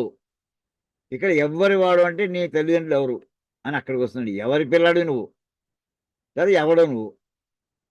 సంవాస స్థలం వెయ్యేది, నువ్వు ఉండే ప్లేస్ ఎక్కడ. ఈ ఎడగన్ నువ్వు రావడం చేత ఇక్కడికి, ఈ ఎడగన్ అంటే ఈ ప్రాంతానికి నీవు అరుదించడం నువ్వు వచ్చుట వల్ల నా వంశము జన్మము కూడా సఫలమయ్యాయ్యా. పదాలు వెనక ముందా సర్దుకోవడం అంతేనండి. కడు ధన్యాత్ముడనైతిన్. యోగ్యమైనటువంటి వాళ్ళంతలోకి కూడా యోగ్యుడిగా కనిపిస్తున్నటువంటి నువ్వు రావడం చేత నా జన్మ ధన్యమైందయ్యా. ధన్యోస్మి అంటుంటామండి. ఆ ధన్యోస్మి అనే మాటకి ధన్యాత్మ. ఈ ఇక్కడ నకారం కాదు, ధృతం తీసేస్తే ఈ మఖము యోగ్యం బయ్యే. ఈ యజ్ఞం ఇప్పటికి సఫలమైందయ్యా. నా కోరికలు కడతీరన్. అంతే, నాకు యోగ్యుడైనటువంటి వాడు యజ్ఞానికి వస్తే ఇంకా తీరం దేవుడండి. యజ్ఞంలో పొందాలి ఏముంటుంది అసలు. సుహృతంబులయ్య శిఖలున్. శిఖి అంటే అగ్నిహోత్రం. అక్కడ యజ్ఞంలో ఉండేటటువంటి అగ్నిహోత్రాన్ని కూడా సుహృతంబులయ్యే, అన్నింటిలోనూ కూడా చక్కగా హవిస్సులన్నీ వేస్తే ఎంత ఫలం వస్తుందో అంత ఫలం వచ్చింది నీ రాక వల్ల. ఈ కాలం, ఈ టైం ఏదైతే నువ్వు వచ్చేది చూసా అది కళ్యాణం అత్యంత శుభప్రదమైనటువంటి కాలం అయిందయ్యా నాకు. అది సంపూర్ణ మనస్ఫూర్తిగా ఆయన్ని అభినందిస్తున్నాడు ఆయన. అడిగినటువంటి నీకేం కావాలో కోరుకో. వరచేలంబులు అచ్చేతంటే బలికి ఏమిటంటే ఆ దానంలో ఇంకా వెనక ముందర చూసేటటువంటి లక్షణం లేదు అసలు. ఎవరికి ఏది కావస్తే వాడు అడగకుండానే ఇందాక మొట్టమొదటి చూడండి అతని ప్రభుత్వం ఎలా ఉంటుందో మనం చూసాం మొట్టమొదటి. అలా అడిగేవాళ్ళే లేకుండా ఉన్నట్ట, ఇచ్చేవాళ్ళకి చెడకుండా ఉన్నట్ట. వరచేలంబులు మాడలు ఫలములు వన్యంబులు గోవులు హరులు రత్నములు రథంబులు విమృష్టాన్నంబులు కన్యలు కరులు కాంచనము నికేతనములు గ్రామంబులు భూములు ధరణీఖండము కాక ఏమడిగిదో ధాత్రీ సురేంద్రోత్తమా. మంచి మామూలు పిల్లలకి ఇప్పుడు కూడా పండగ వస్తుందంటే ఈ కొత్త బట్టలు వస్తాయని వాళ్ళకి అది సరదా, అది మనం తీసుకెళ్తూ ఉంటాం. అలా వరచేలంలో శ్రేష్టమైన చేలం అంటే వస్త్రం. శ్రేష్టమైన కుచేలుడు అనే పదం చూసారా? చేలము అంటే వస్త్రం, కుచేలం అంటే చెడ్డ చిరిగిపోయినటువంటిది. దాని ఆపోజిట్ కుచేల పదానికి ఏమిటంటే ఆపోజిట్ వరచేలం. శ్రేష్టమైనటువంటి వస్త్రాలు. మాడలు అంటే మన మెడల్స్. మెడల్ అనే పదంలో మాడ అనే పదం నుంచి వస్తుందండి. మాడలు అంటే నీకు బంగారపు నాణ్యాలు కావాలా, ఫలములు కావాలా, వనాల్లో లభించేటటువంటి అరణ్యాల్లో మాత్రమే లభించే కొన్ని ఉంటాయి, తేనెలు పుట్టతేనెలు లాంటివి, అలాంటివి కావాలా, గోవులు కావాలా. హరి అంటే ఇక్కడ గుర్రాలండి. హరులో రత్నములు రథంబులు. నీకు గుర్రాలు కావాలా, రత్నాలు కావాలా, రథాలు కావాలా, బ్రహ్మాండ షట్రసోపేత భోజనాలు కావాలా, కన్యలు కావాలా, ఏనుగులు కావాలా, కాంచి బంగారం కావాలా. నికేతనం అంటే మనకి నివాసం కాలనీస్ అన్న. నికేతనం అంటే కాలనీ, అడ్రస్. నికేతనం అంటే అడ్రస్ అని అర్థం మామూలుగా. అడ్రస్ అంటే ఒక కాలనీ కింద. అవి కావాలా, గ్రామాలు కావాలా, భూములు కావాలా, భూమిలో భాగమే కావాలా, ఓ రాష్ట్రంతో కావాలా. ఏమడుగుతో అడగవయ్యా. ఇది ఈ పద్యం ఎంత ఫేమస్ అండి. ఎవరన్నా అడిగితే అడగడానికి వచ్చేవాడికి ఎన్ని రకాలుగా అడగాలో చక్కటి ఉదాహరణ అండి ఈ పద్యం. ఎన్నిసార్లు తలుచుకునేవి. ఇది అయిపోయింది, చెప్పేస్తున్నాను, మళ్ళీ దాటొచ్చింది. ఈ రకంగా ఇది కాకుండా ఇంకో కొన్ని పద్యాలు ఉన్నాయి. జస్ట్ ఒక్కసారి నేను పీడిఎఫ్ డౌన్లోడ్ చేసుకుంటాను. ఒక్క సెకండ్ టైం ఇవ్వండి ప్లీజ్.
అప్పుడు ఈయన కనిపిస్తుందమ్మా, స్క్రీన్ కనిపిస్తుందా?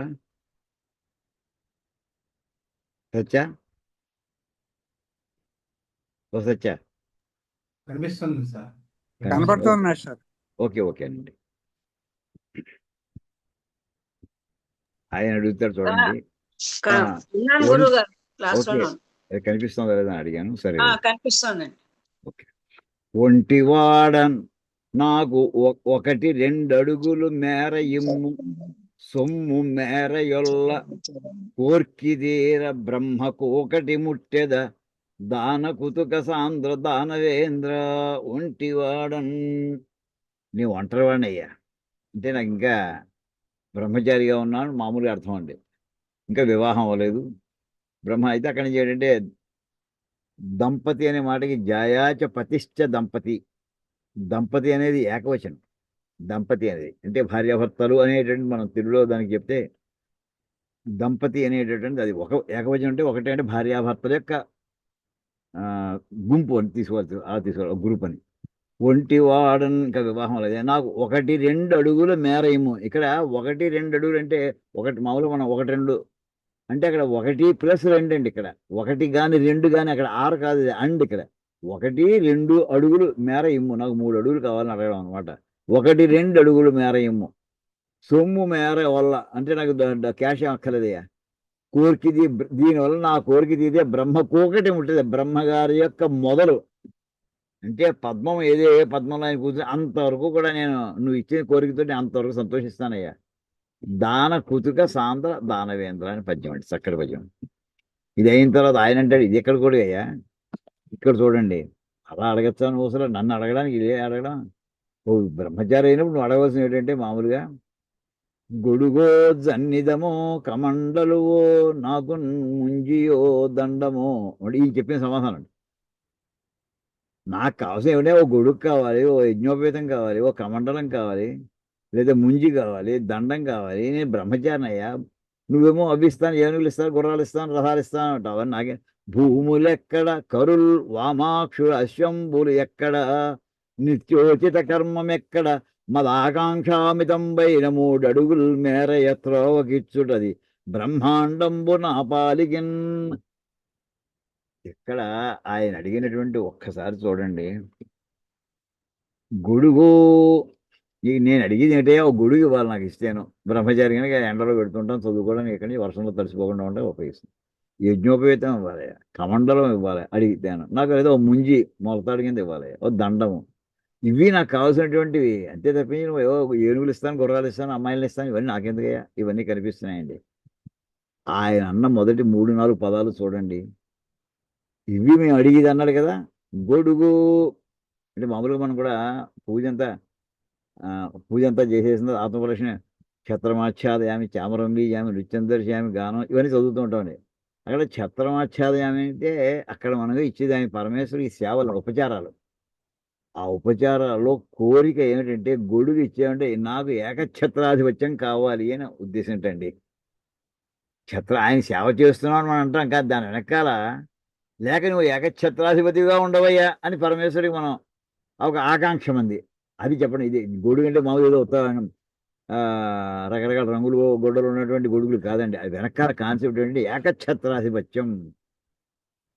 ఒక మహారాజు ఉన్నాడంటే శ్రీరాముడు కానీ రఘుమహారాజు కానీ వీళ్ళు ఆ వెనకాల గొడుగు ఉన్నది ఏంటంటే మొత్తం భూమండలం అంతా కూడా మేమే అధిపతులము అని సూచించేటటువంటి పదం అది గొడుగుటండి. విశ్వజిత్ అనేటటువంటి యజ్ఞం చేసాడు రఘుమహారాజు.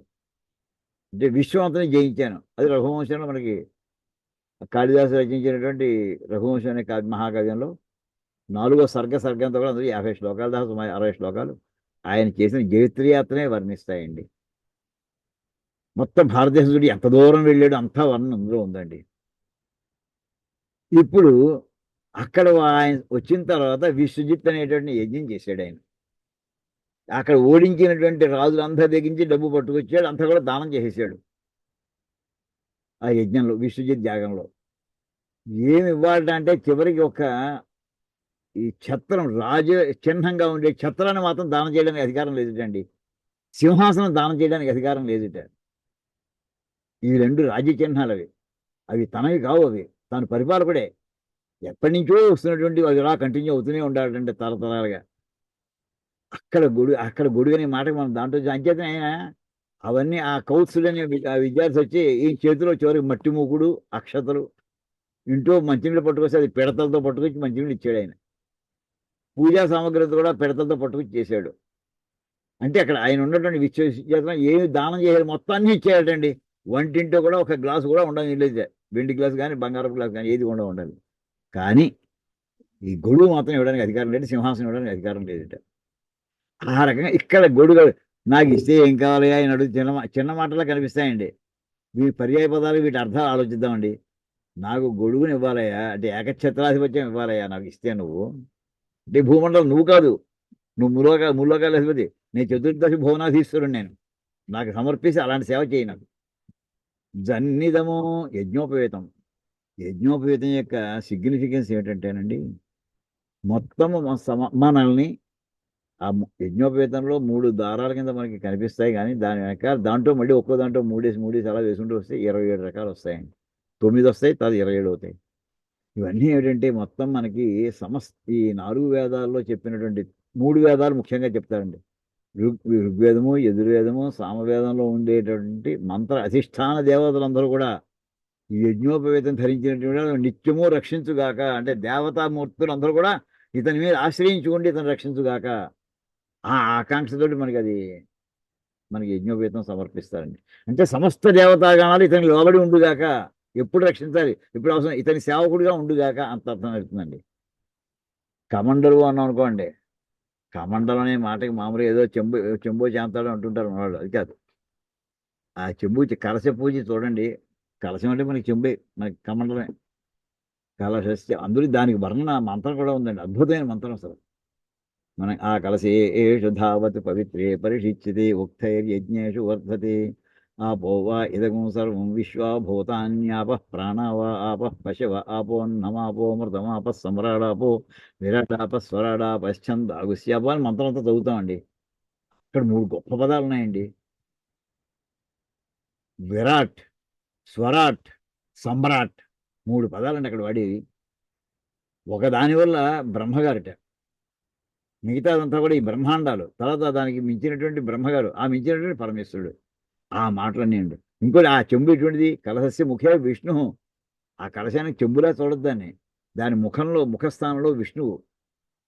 కంఠే కలశస్య ముఖే విష్ణు కంఠే రుద్ర సమాశ్రిత మూలే తత్రస్థితో బ్రహ్మ. ఆ చెంబు లోపల భాగంలో మనకి మట్టు అంటాం, లోపల భాగంలో అక్కడ బ్రహ్మగారు, మధ్యలో విష్ణువు, పైన మనకి నొక్కినట్టుగా ఉంటుంది అక్కడ రుద్రుడు, వీళ్ళందరూ ఉంటారు. ఇంకా ఏం ఉంటాడు, కలశస్య ముఖే విష్ణు కంఠే రుద్రసమ మూలే తత్రస్థితో బ్రహ్మ మధ్యే మాతృగణ స్మృత. మాతృగణాలన్నీ కూడా సప్తమాతృగులు, కుక్షౌతు సాగర ఆశ్చర్య సప్త సాగరాలు, ఇవన్నీ అత్యంత పవిత్రమైనటువంటి అన్నీ నిండినటువంటి ఏమిటయా అదిటండి కమండలం అంటే ఇవ్వబోతున్న బ్రహ్మాండం అని అర్థం వస్తుందండి.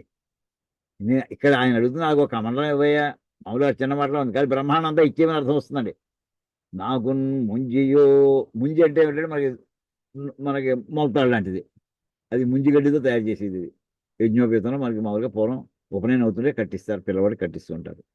దాంతో ఏంటంటే బ్రహ్మాండం అంతా ఏది దేనివల్ల ఈ వస్త్రం జారిపోకుండా ఉంటుందో అంటే మొత్తం ధర్మము అనే మాటకి పర్యాయ పదం ముంజే అవుతుందండి. కట్టుకున్నటువంటి జారిపోకుండా ఏది నిలబెడుతుంది, ధర్మము గట్టిగా కట్టిపెట్టి ఉంచేది. దానికండి దండం అనేది రెండు అర్థాలు వస్తాయండి. ఎవరైనా తప్పు చేసేవాడు శిక్షించేటటువంటి దండం కూడా రాజధర్మం లేదా బ్రహ్మదండం. ఇటువంటి వీటి యొక్క అంతరార్థాలు కనిపిస్తుంటాయండి. ఇవన్నీ ఉన్నటువంటి వాడు ఎవడవుతాడు, అతను శ్రీ మహావిష్ణువు అవుతాడు, ఇంకెవడ కావగలడు అసలు. అబ్బాయి నాకు ఇవ్వాల్సినటువంటివి పరోక్షంగా, కానీ ప్రత్యక్షంగా బాల రూపంలో ఉన్నాడు కనుక, వామన రూపంలో ఉన్నాడు, మామూలు పదాలా కనిపిస్తాయండి. ఎక్కడ ఒక్క మాట అబద్ధం కాదు, కానీ ఆయనకి జరగవలసిన ఏం కావాలో ఆయన స్పష్టంగా చెప్పేస్తున్నాడు, అనుమానం లేకుండా చెప్తున్నాడు. ఆయన చెప్పడంలో అనుమానం లేదు, వీడు అర్థం చేసుకోవడం లోపం అంతే. అదే ఇవన్నీ అడుగుతున్నాడంటే అతను ఎవడై ఉండాలి అని వెంటనే శుక్రాచార్యుడు గ్రహించగలిగాడు. బ్రహ్మర్షి గారి కథ. వడుగేనెక్కడా భూములు ఎక్కడా, నేను బ్రహ్మచారిని అయ్యా, నాకెందుకయ్యా ఇవ్వ, నేను ఈ భూములను ఇందాక నికేతనాలు కావాలా, భూములు కావాలా, లేదా ఏనుగులు కావాలా, ఓ పెద్ద లిస్ట్ ఇచ్చాడు. కరులు ఏనుగులు, వామాక్షులు స్త్రీలు, కన్యలు అన్నాడు అక్కడ, అశ్వంబులు అంటే ఇందాక హరులు అని చెప్పామను. ఇవన్నీ ఎక్కడ, నిత్యోచిత కర్మం ఎక్కడ, నేను బ్రహ్మచారి ఇచ్చా అగ్నికార్యం చేసుకుంటూ ఉండాలి, నాకు ఇవన్నీ ఎందుకయ్యా అడ్డం. నేను అడిగింది ఆ 3 అడుగులు, 1-2 అడుగులు నాకు అంతే, అదే నా బ్రహ్మాండం అయ్యా. బ్రహ్మాండం అనే మాటలు కూడా బ్రహ్మాండం వరకు కూడా ఆక్రమించుకుంటాను, అన్ని మాటలు ఇందులో వస్తున్నాయండి. తర్వాత జరిగిన కథ అంతా కూడా ఇక్కడి పద్యాలు వచ్చేస్తున్నాయండి. అది అసలు రచన వైశిష్ట్యం అసలు. అని చెప్పిన తర్వాత ఇంకా ఇంతటిలో ఇతను వచ్చి శుక్రాచార్యుడు అంటే ఇంపార్టెంట్ పద్యాలు సెలెక్ట్ చేసాం కదండి. ఏమయ్యా వచ్చినవాడు ఎవడనుకుంటున్నావు? శ్రీ మహావిష్ణువు వచ్చేసాడు. నువ్వు 3 అడుగులు అన్నావు. ఆయన అడిగింది 1, 2 అడుగులు అన్నాడు. 3 అడుగులని ఆయన చెప్తున్నాడు. ఒక్క పదంబున ఆయన ముందరే చెప్పాడండి. భవిష్యత్తు చెప్తున్నాడు శుక్రాచార్యుడు బలికి. ఒక్క పదంబున భూమియున్ ఒక్కట త్రిదివంబు తురుక్కి ఉన్నతమూర్తి దిక్కులు గగనము తాని దెక్కసమై ఉన్న ఎందు వెడలేదు చెప్పుమా చెప్పబోయే బలి. నువ్వు ఎక్కడ పెడతావు? ఒక పదంతో భూమంతనే ఆక్రమించేస్తాడు. 2 లోకంతో మొత్తం 3 లోకాలు ఆక్రమించి కూర్చుంటాడు. దిక్కులు అతనే అయిపోతాడు. ఆకాశం ఆయన అయిపోతాడు. నువ్వు ఎక్కడికి వెడతావు చెప్పు? ఎక్కడుంటావు అని చెప్పు. ఇచ్చదనని పలికి ఈకున్న నరకంబు త్రోవ నీవును సమర్థం. ఇప్పుడు ఏమవుతుందంటే ఏమయ్యా ఇప్పుడు శుక్రుడికి బలిచక్రవర్తికి శుక్రాచార్యుడికి బలిచక్రవర్తికి ఓ డైలాగ్ స్టార్ట్ అయింది అనుకుందాం అండి. బలిచక్రవర్తి ఈ శుక్రాచార్యుడు ఏమయ్యా నువ్వు ఎక్కడికి ఇస్తా ఈ దానం క్యాన్సిల్ చేసేయమంటున్నాడు ఆయన. దానం వద్దు ఇవ్వలేని చెప్పేసేయి అంటూ దీనివల్ల అబద్ధం వస్తుంది. అబద్ధం అర్థం వస్తుంది, పాపం అవుతుంది. ఆ పాపం వల్ల నరకం వస్తుంది. అదే కదా నువ్వు చెప్పేది. నువ్వు ఇవాళ త్రిభువనాధీశ్వరుడిది, స్వర్గానికి అధిపతి, స్వర్గానికి అధిపతి అయినటువంటి వాడు నరకానికి కూడా నువ్వే అధిపతి. నిన్ను ఒక నరకానికి అధిపతి అయినటువంటి వాడిని నరకంలో ఎక్కడ పెట్టగలరు? ఎవరు పెట్టగలరు? నేను అదని చెప్తున్నా. ఇచ్చేదనని పలికి ఈకున్న నరకంబున్ ఇస్తానని పలికి ఇవ్వకుండా ఉంటే వచ్చేటటువంటి నరకాన్ని ప్రోవ నీవును సమర్థుడవు. ఆ నరకాన్ని తొలగించుకోవడానికి నువ్వు సమర్థుడు అయ్యా. చేతులు స్వర్గాధిపతివి, నరక మొత్తం త్రిలోకాధిపతివి నువ్వు. పాతాళం అంతే కదా మనం చెప్పేది. పాతాళం భూలోకం, పాతాళకం, స్వర్గలోకం మూడింటి కూడా నువ్వు అధిపతివి. ఆ పాతాళంలో నరకం ఉందని అనుకుంటాం మనం. దాన్ని కూడా అధిపతి నీ అధికారంలో ఉన్నటువంటి నరకాన్ని నువ్వు తోసి పక్కన పడేస్తావు. నువ్వు సమస్య లేదు. ఏది దానం అంటే ఏ దానమున నాశం ఏతించు అదిను దానంబు కాదండ్రు తత్వవిధులు. ఈ తత్వాన్ని తెలిసినటువంటి వాళ్ళు ఏమిటంటే ఏ దానం చేస్తే తాను నాశనం అయిపోతాడో అది దానం కాదయ్యా అని వాడు చెప్పేది. పూర్వం ఇవాళ కొత్తగా చెప్పట్లేదు, పూర్వం ఉన్నటువంటి శాస్త్రం ఇది. దానంబు యజ్ఞంబు తపము కర్మంబును తా విత్తవంతుడై తలపవలయున్. విత్తవంతుడు వాన్ అంటే ఉన్నవాడని, విత్తవంతుడు విత్తము కలవాడు, ధనము కలవాడై అంటే ఇచ్చే ముందర ధనం ఉండాలి, ఆ క్రియ చేయాలి, తర్వాత మళ్ళీ దాని ధనవంతుడిగా మిగలాలి, దరిద్రుడు అయిపోకూడదు. ఏమేమిటిట? దానం ఒకటి, యజ్ఞం ఒకటి, తపస్సు ఒకటి, కర్మ ఒకటి. ఇక్కడ చూడండి భగవద్గీతలో మనకి ఎందుకు లింక్ ఎక్కడ వస్తుంది చూడండి. యజ్ఞదాన తపకర్మ పావనాని మనీషిణాం అని మన భగవద్గీతలో వస్తున్నాడు. మనం భగవద్గీత రెఫరెన్స్గా చెప్పుకుంటున్నాం. ఇక్కడ ఈ 3 కర్మలు నిత్యం చేస్తూ ఉండవయ్యా అని చెప్పాడు. ఇవి మనకి భగవద్గీత 700 శ్లోకాలు రాలేదని బెంగక్కర్లేదండి. ఒక్క శ్లోకం చదవండి. యజ్ఞ దాన తపకర్మ. యజ్ఞంలో పార్టిసిపేట్ చేస్తూ ఉండండి, దానం చేస్తుండండి యథాశక్తి, తపస్సు కాసేపు ధ్యానం చేస్తూ ఉండండి. ఈ 3 ఏం చేస్తాయి అంటే పావనాని మనీషిణాం. ఏమాత్రం బాగుపడదామని కోరుకున్న వాడికి తిరిగిజట్లో ఉన్నటువంటి అవి పవిత్రం చేస్తాయి. అవి చేసేప్పుడు ఎంతవరకు చేయాలి? అదో యజ్ఞదాన తపకర్మలో తాను మళ్ళీ తన యథాస్థితి అంటే తన ఐశ్వర్యము నష్టపోయి తాను రోడ్డు మీద పడేటువంటి పరిస్థితి కాకుండా ఉండేట్లా చేసుకోవాలట. తాన ఇంటగల సర్వధనమును ఏం చేయాలి, ఎలా ఖర్చు పెట్టాలో కూడా చెప్తున్నాడండి. ఇవన్నీ మామూలుగా మనకు తెలియదు, ఏదో మనం ఖర్చు పెడుతున్నాం, మన అనుభవం మీద మనం నేర్చుకుంటున్నాం. కానీ అక్కడ శాస్త్రం చెప్పిన విషయం చెప్తున్నాడండి. తాన ఇంటగల సర్వధనమును 5 భాగములుగా విభజించి కామమునకు, అర్థమును, ధర్మ యశములకు, ఆశ్రిత బృందములకు సమతన్ పెట్టినట్టు పురుడు ఇందు అందు పూర్ణుడై మోదించున్. తన్ను మాని చేత తగవు కాదు. తన్ను మాని అంటే తనని మర్చిపోయి ఏదో పని చేస్తానడం అది సరైన పని కాదయ్యా. ఏమిటా? కోరికలకి ఓ సినిమాకి వెళ్ళాలనుంది, ఉదాహరణకి చెప్తున్నానండి, ఓ ఇల్లు కట్టుకోవాలనుంది, ఓ చేసుకో. దానికి కామమునకు, అర్థమును, ఈ డబ్బుని ఎలా ఖర్చు పెట్టాలి, ధర్మ ఈశములకు కొంత ధర్మ కార్యాలకి ఖర్చు పెట్టాలి. కొంతమంది వచ్చారనుకోండి, దీనివల్ల నాకేమిటి ప్రయోజనం కూడా ఆశించి తప్పేనది యశస్సు, ఈ పని చేస్తే నా పేరు పెడతారా వాళ్ళు, అది రాజసదానం అవుతుందండి. అవనివ్వండి, మనకు భగవద్గీతలో అవన్నీ వస్తాయండి. 17వ అధ్యాయం 18వ అధ్యాయం దగ్గర వస్తాయి ఇవన్నీ కూడా. సాత్వికం ఏంటి, రాజసం ఏంటి, తామసం ఏమిటని ఇక్కడ చెప్పినటువంటి ఆశ్రిత బృందములకు. నిన్ను ఆశ్రయించినటువంటి వాళ్ళ కొంత వాళ్ళు అడగరు, నువ్వే వాళ్ళకి చూసి వాళ్ళకి ధన సహాయం చేస్తూ ఉండాలి. ఇలాగా 1 కామమునకు, 2 అర్థమునకు, 3 ధర్మమునకు, 4 యశమునకు, 5 ఆశ్రిత బృందములకు, నీ ఫాలోయర్స్కి. సమతం పెట్టునట్టి పురుషుడు, ఎవరెవరికి ఎంతంత యోగ్యత ఉందో అంతంత ఇచ్చేటటువంటి పురుషుడు ఇందున్ అందున్, ఈ లోకంలోనూ ఆ లోకంలోనూ పరలోకంలో పూర్ణుడై మోదించు, సంపూర్ణమైనటువంటి సంతోషంతో ఉంటాడయ్యేవాడు. అది అలా చేసుకోవాలి. అంటే ఇది మనకి ఏం చెప్పినట్టు అయిందండి? భగవద్గీతలో చెప్పినటువంటి వాక్యాన్ని మనకి భాగవతంలో వామన అవతారంలో మళ్ళీ కథారూపంలో చెప్పడం జరుగుతుందండి. అది ఎందుకోసం ఈ కథలను తీసుకున్నాను చెప్పాను కదా. అది అక్కడ థియరీ చెప్పినట్టుంటే ఇక్కడ ప్రాక్టికల్స్ ఇది. ఎవడు చేశాడు? ఇతను చేశాడు. ఇతను దానం చేస్తున్నాడు, యజ్ఞం చేస్తున్నాడు, తపస్సు చేస్తున్నాడు, కర్మ చేస్తున్నాడు బలిచక్రవర్తి. అయితే ఇందులో విత్తవంతమే లేదు, అందులో ఒకదాంతో తాదాత్మ్యం చెందిపోయాడు సత్యంతో. మాట నా నా నాలిక రెండో విధంగా పలకదయ్యని చెప్పేస్తున్నాడు అతను. అంత అంత ఇందులో నిలిచిపోయాడు అతను. ఇది మామూలు ఇందులో కొన్ని ధర్మ సూక్ష్మాలు కూడా మనకి ఇందులో వస్తున్నాయండి. ఆయన ఇంకొక ఇది కూడా చాలా ప్రసిద్ధమైనటువంటిది, అబద్ధాలు ఎక్కడ ఆడొచ్చు అంటే పాపం వస్తుంది. మన అబద్ధం అర్థం ఏమొస్తుంది? పాపం వస్తుంది. ఆ పాపం ఎప్పుడెప్పుడు రాదో చెప్తున్నాడండి. వార్యాక్షులందు వైవాహిక, అందరికీ తెలుసుందే, కొత్తగానే చెప్పక్కర్లేదు. వార్యాక్షులందు వైవాహికములందు ప్రాణ విత్త మాన భంగమందు చకిత గోకులాగ్ర జన్మ రక్షణమందు బొంకవచ్చు అఘము పొందదు అధిప. స్త్రీల విషయంలో, వివాహాల విషయంలో ప్రాణానికి ప్రమాదం ఏర్పడినప్పుడు, డబ్బుకి అంటే మామూలు ప్రతిదానికి అడ్డపడిపోయి మనం అబద్ధం ఆడేయకూడదు. అత్యంత ప్రాణ సంకటం అయ్యేటటువంటి స్థితి వచ్చినప్పుడు, విత్తభంగం అవుతున్నా మానభంగం అవుతున్నా అక్కడ అబద్ధం ఆడొచ్చాయి.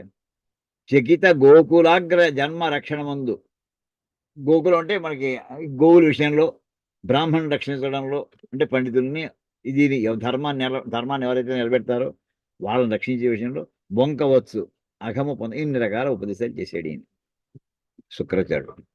ఈయనేం చెప్పాడండి? ఎందుకయ్యా ఎంత చెప్తావు నాకు? కార్యే రాజులు రాజ్యములు కలుగవే గర్వోన్నతిని పొందరే వారేరి సిరి మూటగట్టుకొని పోవంజాలిరే భూమిపై పేరైనంగలదే కివి ప్రముఖులను ప్రీతిని యశక్కాములై ఈరే కోర్కులు వారలను మరచిలే ఇక్కాలమున్ భార్గవ అంటాడండి. శిబి చక్రవర్తి ఇంత ప్రాచీన యుగానికి చెందినవాడు అయి ఉంటాడు. ఇవన్నీ కాలమానంతో మనం కొలవలేమండి.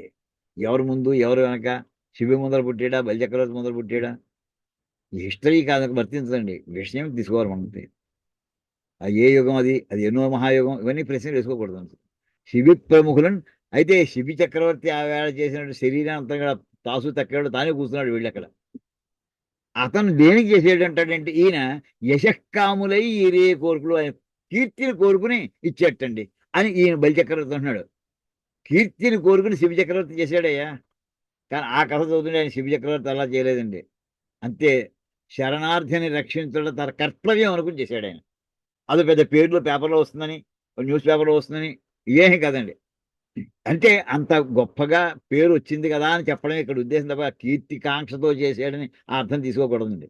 చేసినటువంటి ఆ క్రియకి ఎంత గొప్ప పేరు వచ్చిందండి శివ చక్రవర్తికి అని చెప్పడం.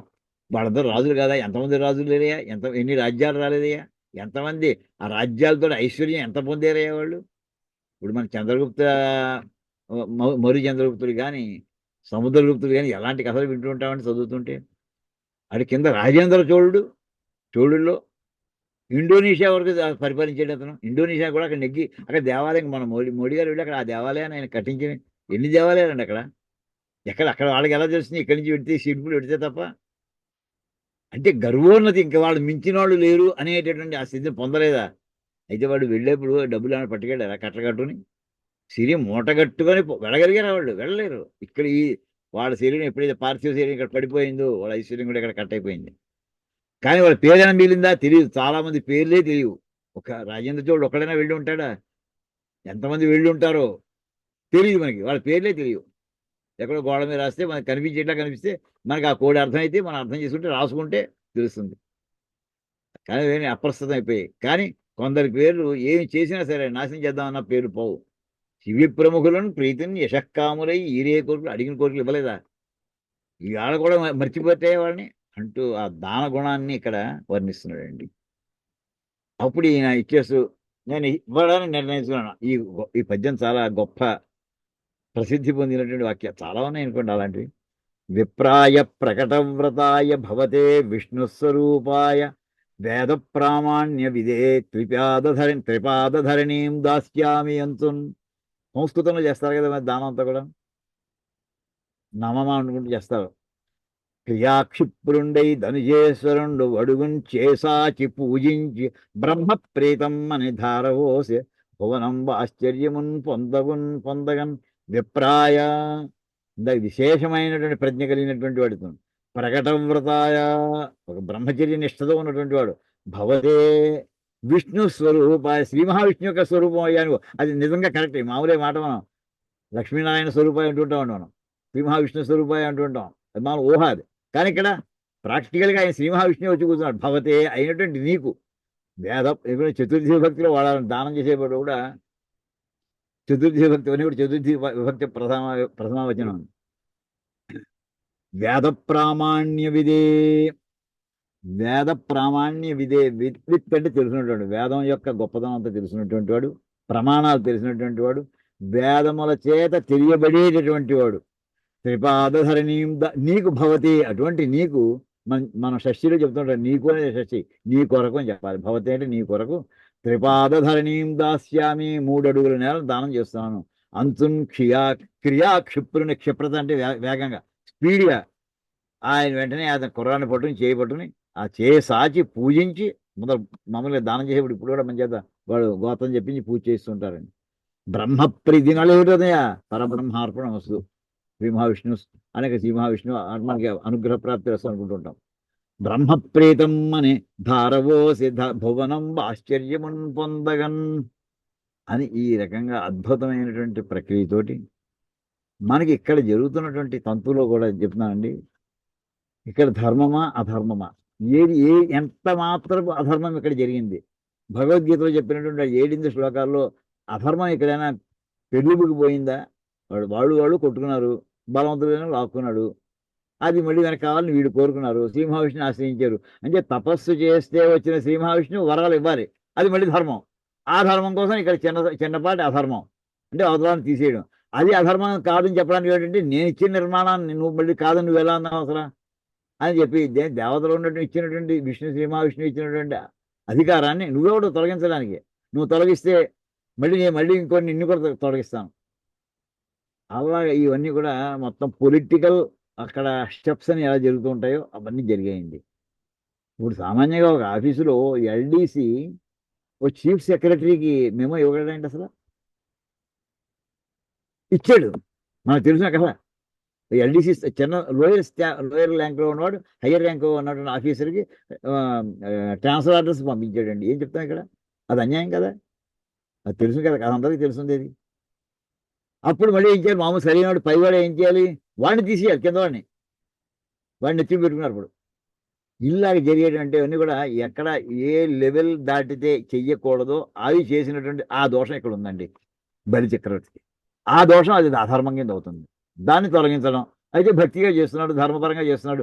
ఈ భక్తికి ఈ ధర్మానికి మళ్ళీ అనుగ్రహం చూపించడం. సాధువునాం పరిత్రాణాయ సాధునం, ఇవన్నీ కూడా మిక్స్ అయిపోయేటువంటి ఘట్టాలన్నీ కూడా మనకి భాగవతం అంటే ఇంత క్లియర్గా ఇది ఎక్కడ అధర్మము, ఇది అధర్మము, ఇది ధర్మము అలా గీతలు గీసేసిన మనకి కనిపించే ఘట్టాలు కాదు. ఇది రావణాసుడి కథ వేరు, ఓ కంసుడి కథ వేరు, అక్కడ స్పష్టంగా తెలిసిపోతుంటుంది. ఇక్కడ అలా లేవండి, మిక్స్ తోటి ఉన్నాయి. ఈ రకమైనటువంటి ఈవేళ ఇక్కడ దాకా చెప్పుకుందామండి. రావణావతారం మిగతా తర్వాత క్లాసులో చెప్పుకుందామండి. ఓం కాయేన వాచ మనసేంద్రియైర్వా బుద్ధ్యాత్మనా వా ప్రకృతే స్వభావాత్ కరోమి యజ్జత్ సకలం పరస్మై నారాయణాయేతి సమర్పయామి. హరి ఓం తత్సత్. బ్రహ్మార్పణమస్తు. శ్రీ సీతారామార్పణమస్తు. ఓం తత్సత్. అంటే ఆ 2 శ్లోకాలు చెప్పుకోవాలంటే అది క్లియర్ కట్గా ఇది అధర్మాలు చేసేసినటువంటి రాక్షసులు కాదే కాదు, ధర్మాలు ఆచరించినటువంటి రాక్షసులు వాళ్ళు, అధర్మాలు చేసినటువంటి దేవతలు. 2 రకాలు చూడండి మళ్ళీ. ధర్మాన్ని ఆచరించిన రాక్షసులు, అధర్మాన్ని ఆచరించిన దేవతలు. ఇటువంటి ఘట్టాల్లో ఎలా చేయాలి, అప్పుడు ఎలా నిర్ణయిస్తావు ఏది ధర్మము ఏది అధర్మము? ఇంత భాగాన్ని మనసులో పెట్టుగా నేను అవతరించడం జరుగుతూ ఉంటుందండి. అంటే ధర్మ సూక్ష్మాలు అంటుంది సరే, ఆ ధర్మ సూక్ష్మాల లెవెల్లోకి వెళ్ళి అది లేకపోతే పై మనం తేల్చేసి చెప్పేస్తే ఓన్లీ రాక్షసులు కదా చెప్పాలి. రాక్షసుడు ఎలాంటి వాడండి ఇతను? సామాన్యుడా బలి? ఎంత పరమ పూజ్యుడైనటువంటి భక్తుడండి ఇతను. ఆ రకమైన స్థాయికి మనం మెల్లగా ఇవన్నీ కూడా వివరంగా తెలుసుకోవడం కోసం మనం ఈ ఘట్టాలు వస్తున్నాం అండి. అందరూ ఆదరంగా వింటున్నారు. అమ్మ నాకు ఈ రథయాత్ర కార్యక్రమాల మూలంగా సమయానికి ప్రయత్నం చేస్తున్నాను కానీ ఆ రోజునే ఎక్కడో మీటింగ్స్ ఉంటూ ఉండడం ఇవన్నీ కూడా రథయాత్ర అంతర్భాగాలు కనుక కొంచెం ఒక రోజుని పోస్ట్పోన్ చేసుకోవడం అవుతుంది. ఏమనుకోకండి, కాస్త అందరూ కూడా సహృదయతో అర్థం చేసుకోమని ప్రార్థిస్తున్నాను అందరినీ కూడా. అంతే మరి. ఎప్పుడు వీలుంటే అప్పుడు అలా మనం పెట్టుకుంటూ ఉంటామండి. అలాగే గురువు గారు అనుకోకుండా ఎట్లా ఉంటాము? మాకు ఇవాళ పాఠం ఇచ్చేసారు గురువు గారు, అనుకోకుండా ఉండగలమా? గురువు గారు అయ్యా మీ పాట అంటే మేము చూసుకోకుండా ఉండగలమా? ఆ మాట్లాడండి పోనీ, చూసుకోకుండా అలా అనుకుందాం. ఎందుకంటే మేము అటు అనుకోకపోతే గురువు గారు ఏమనుకుంటారు? వీళ్ళకి ఇంట్రెస్ట్ లేదు, చెప్పబోని ఏం పడుకోవట్లేదు, ఉత్తరం ఏదో క్యాజువల్గా వస్తున్నాం అనుకుంటారు. ఆ తప్పన కనపడాలిగా మాలో కూడా ఆహా. కదా. బాగుంది. శిష్యుడి దగ్గర తప్పన కనపడితే గురువు గారు మొత్తగా ఓపెన్ అవుతారు మాకు. అది మీ అందరికీ రథయాత్ర ఫోటోలు అవి వస్తున్నాయని అనుకుంటున్నాను. వస్తున్నాయండి, చూస్తున్నాము. చాలా బాగా వస్తున్నాయండి జరుగుతుంది. గురువు గారు. వస్తున్నాయి కదమ్మా. మొన్న వేళ ఆవిర్భావం అయితే 15వ తారీఖు 5వ తారీఖున స్టార్ట్ అయిందండి. ధర్మపురి క్షేత్రం సుమారు ఆ వేళ పొద్దు నుంచి రాత్రి దాకా జరిగిందండి. ఆ వేళ 5వ తారీఖున చేసింది. పొద్దున గణపతి పూజ, గణపతి హోమం అయిన తర్వాత అప్పుడు రథాన్ని ఆ క్షేత్రంలోనే ఎంతమంది దేవతలు ఉన్నారో అక్కడ ధర్మపురి క్షేత్రంలో సత్యవాణి గారు చాలా చేస్తున్నారు. పెద్దదండి గుడి. అక్కడ రథయాత్ర అక్కడ చేసి మళ్ళీ మధ్యాహ్నం 1 గంట దాకా జరిగిందండి అక్కడ రథయాత్ర. చేసిన తర్వాత మళ్ళీ 3:30, 4 మళ్ళీ ప్రారంభించామండి. రాత్రి 9:30 దాకా జరిగిందండి. అయిన తర్వాత విడిపోవడం కదండి, ఆ రథం ఇక్కడి నుంచి బయలుదేరి తెలంగాణ పొలిమేర జహీరాబాద్ దాకా వెళ్ళిందండి. రాత్రి 10ంటికి బయలుదేరి రాత్రి 12:30 అయిందండి. అక్కడ స్వామీజీ దీన్ని రిసీవ్ చేసుకుని రెడీగా మెలుపుగా కూర్చున్నారండి మొత్తం బ్యాచ్ అంతా కూడా అక్కడ. రాత్రి 2:30 అయిన తర్వాత మళ్ళీ వీళ్ళు వెనక్కి బయలుదేరి వచ్చారు ఇక్కడి నుంచి వెళ్ళిన వాళ్ళు, రథాన్ని అక్కడ వదిలిపెట్టి. వచ్చిన తర్వాత వాళ్ళు తెల్లారుతూనే అక్కడ వాళ్ళు మళ్ళీ ఊరేగింపు హడావిడి అంతా చేశారండి మధ్యాహ్నం దాకా. మళ్ళీ వీళ్ళు తెల్లారి ఇక్కడ వచ్చేవాడు రాత్రి తెల్లవారు నిద్ర లేదండి. ఆ వేళ అంతలా శ్రమ పడుతున్నారు వీళ్ళు. అది అయింది ఇంతట్లో. ఇందులో ఒకటేనండి, ఓన్లీ రథయాత్ర అంటే రథం ఒకటి తిరగడం కాదండి. మనం చేసేదంటూ డిఫరెంట్ కేటగిరీస్ ఆఫ్ పీపుల్ కూడా మనం క్లాసిఫై చేస్తున్నామండి. ప్రొఫెషనల్స్, ఇంజనీర్స్, ఇక్ఫై అని ఉంటుంది, చార్టెడ్ అకౌంటెంట్స్ వాళ్ళతో ఉండేటటువంటి ఇక్ఫై. ఆ ఇక్ఫైలో ఉండేటువంటి వాళ్ళందరూ పిలిచారండి 9th అంటే అక్కడ వెళ్ళాం. మొత్తం ప్రొఫెసర్స్ అందరూ వచ్చారు. మాకు మీ రథయాత్ర యొక్క అబ్జెక్టివ్స్ చెప్పండి, మేము ఏం చేయగలమో చెప్పండి. చార్టెడ్ అకౌంటెంట్స్ సంస్థకి మనం రథయాత్ర మామూలుగా సంబంధం ఏం కనిపిస్తున్నాడు, వాళ్ళు అక్కడ మళ్ళీ వెళ్ళడం అదో ఊరి చివరి ఉంది. అది వెళ్ళడానికి 1 గంటన్నర, రావడానికి 2 గంటలు ట్రాఫిక్ టైంలో. అక్కడికి వెళ్ళి మళ్ళీ వాళ్ళతో వాళ్ళకి కావాల్సిన టాపిక్ చెబుతూ మన టాపిక్ చెప్తాం. అయిపోయింది. అలాగే ఇంకో రోజు ఇక్కడ మనకి గోల్డెన్ తులిప్ అని ఒక గేటెడ్ కమ్యూనిటీ ఉందండి. ఒక రోజుని అక్కడ వాళ్ళు 7 రోజుల కార్యక్రమం సప్తాహం కింద చేశారు. ఒక రోజున ఉపన్యాసం పెట్టారు, ఒక రోజు ఊరేగింపు పెట్టారు, ఇంకో రోజు భాషణ పెట్టారు. నేను మనకి సోమవారం నాడు ఇక్కడ రామ్నగర్ గుండి దగ్గర వెంకటేశ్వర గుడిలో మళ్ళీ అక్కడ పాద పూజ, గురుపాదు గారు పూజ. మళ్ళీ రేపు ఎల్లుండి వరుసగా రేపు సాయంకాలం స్వరభారతి అంటే మొత్తం సంస్కృత engineering college, Osmania university engineering college అక్కడ కమాన్ ఉందండి. కమాన్ గోడను ఆనుకున్నదే స్వరభారతి ఆఫీసు. అక్కడ రేపు శంకరాచార్య వారి యొక్క రచనల మీద, భాష్యాల మీద ప్రసంగించమన్నారు. రథం గురించి చెప్పడమే కాదు, అక్కడ మొత్తం శంకరాచార్య వారి గురించినటువంటి వాడి వాక్యాలని, ఆ తత్వాన్ని 10 మందితో చేరిస్తుండే ఏదో భాగం చెప్తూనే వెళ్ళాలి. సో విష్ణు సహస్రనామంలో ఎలా రాశారు, అద్భుతమైన ఘట్టాలు కొన్ని మొత్తం అంతా చెప్పడం మళ్ళీ సంవత్సరాలు పడుతుంది. 1 గంట, అరగంటలో మొత్తం కంప్లీట్ చేయాలి. కొన్ని విషయాలను స్మరించుకుంటూ వెళ్ళాలని ఈ ప్రయత్నాలు రాములు గారిది మీది ఇద్దరిది ఉందండి ప్రసంగం. అవును, ఇద్దరిదేనండి. ఆయన కూడా మాట్లాడమన్నా, ఆయన మొన్నే మాట్లాడుకుంటున్నారు కదా, అలా మీరుండాలి స్వామి. ఆయన క్షేత్ర వారు కూడా ఆయన ఆయన చూద్దాం రేపు సాయంకాలం. అది తర్వాత మళ్ళీ ఎల్లుండి ఇంకో చోట అండి పెద్దది. ఇంకో చోట మళ్ళీ 1వ తారీఖుని ఒక 10,000 మందితో ఊరేగింపండి. ఈ ఊళ్ళో 10,000 మందితోటి, ఈ ఊళ్ళోనే హైదరాబాద్లో. ఇలాగే స్థాయి పెరుగుతోంది, పెంచదవుతోంది. ఇదంతా కూడా పరమేశ్వరి యొక్క అనుగ్రహం వల్ల సిద్ధిస్తోందండి. ఇది మన సంకల్పం చేసుకున్నాం, పరమేశ్వరి యొక్క అనుగ్రహం కావాలని. దానికోసం ఇదంతా కూడా ప్రయత్నం సంపూర్ణంగా సఫలం అవుతుంది. జనం యొక్క ఆశీర్వచనే మనకి కొండంత బలం. దాంతో ముందరకు వెళ్తాం. ఈ విషయాలు మళ్ళీ మీతో మనం చేసుకుందామని చెప్తున్నాను. అదే అయ్యా సత్యనారాయణ ఏమంటావు? చాలా బాగుంది కార్యక్రమాలు అంటారు. బలి చక్రవర్తి భార్య అటువంటి వామనుని చూసి అనుకుందిట, ఇలాంటి మానవ అనుకుని ఇలాంటి కుర్రాడిని కంటే బాగుండు, నాకు ఇలాంటి కుర్రాడు ఉంటే బాగుండు అనుకుందిట. అలాంటి వాడు పాలిస్తే మళ్ళీ పాలిస్తే బాగుండు అనుకుంది. అది కాదు మళ్ళీ అనుకుంటా. తర్వాత ఎప్పుడైతే బలిచక్రవర్తి మళ్ళీ పాతాళాన్ని తొక్కేశాడో మళ్ళీ ద్వేషభావం వచ్చింది. అందుకని పోతయ్య గారు జన్మించింది అని భాగవతంలో ఒక చోట తెలిసిన విషయం. అది అలాగే బాగుంది చక్కగా. అయ్యా మరి జీవిజీకి మూర్తి గారు రేపు వస్తున్నారు కదా మీరు అక్కడికి? వస్తానండి రేపు. ఎందుకంటే ముఖ్యంగా సురభారతిలో ప్రోగ్రామ్ అంటే తప్పనిసరిగా రావాలి. అవును, అదే అందుకోసం మీకు దగ్గర అవుతుంది కూడా. దగ్గరైనా దూరమైనా రావాలి అంతే. దూరమేనండి, వస్తా.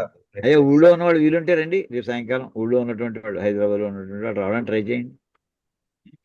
అదొక క్లాస్ ప్రోగ్రామ్, అదే మాస్ ప్రోగ్రామ్ కాదు అది రేపు. ఓకే, ఉందామని మరి కలుద్దాం. అందరికీ ధన్యవాదాలు. నమస్కారం. ప్రేమ్చంద్ గారు రేపు వస్తారా? రేపు సాయంకాలం రావడానికి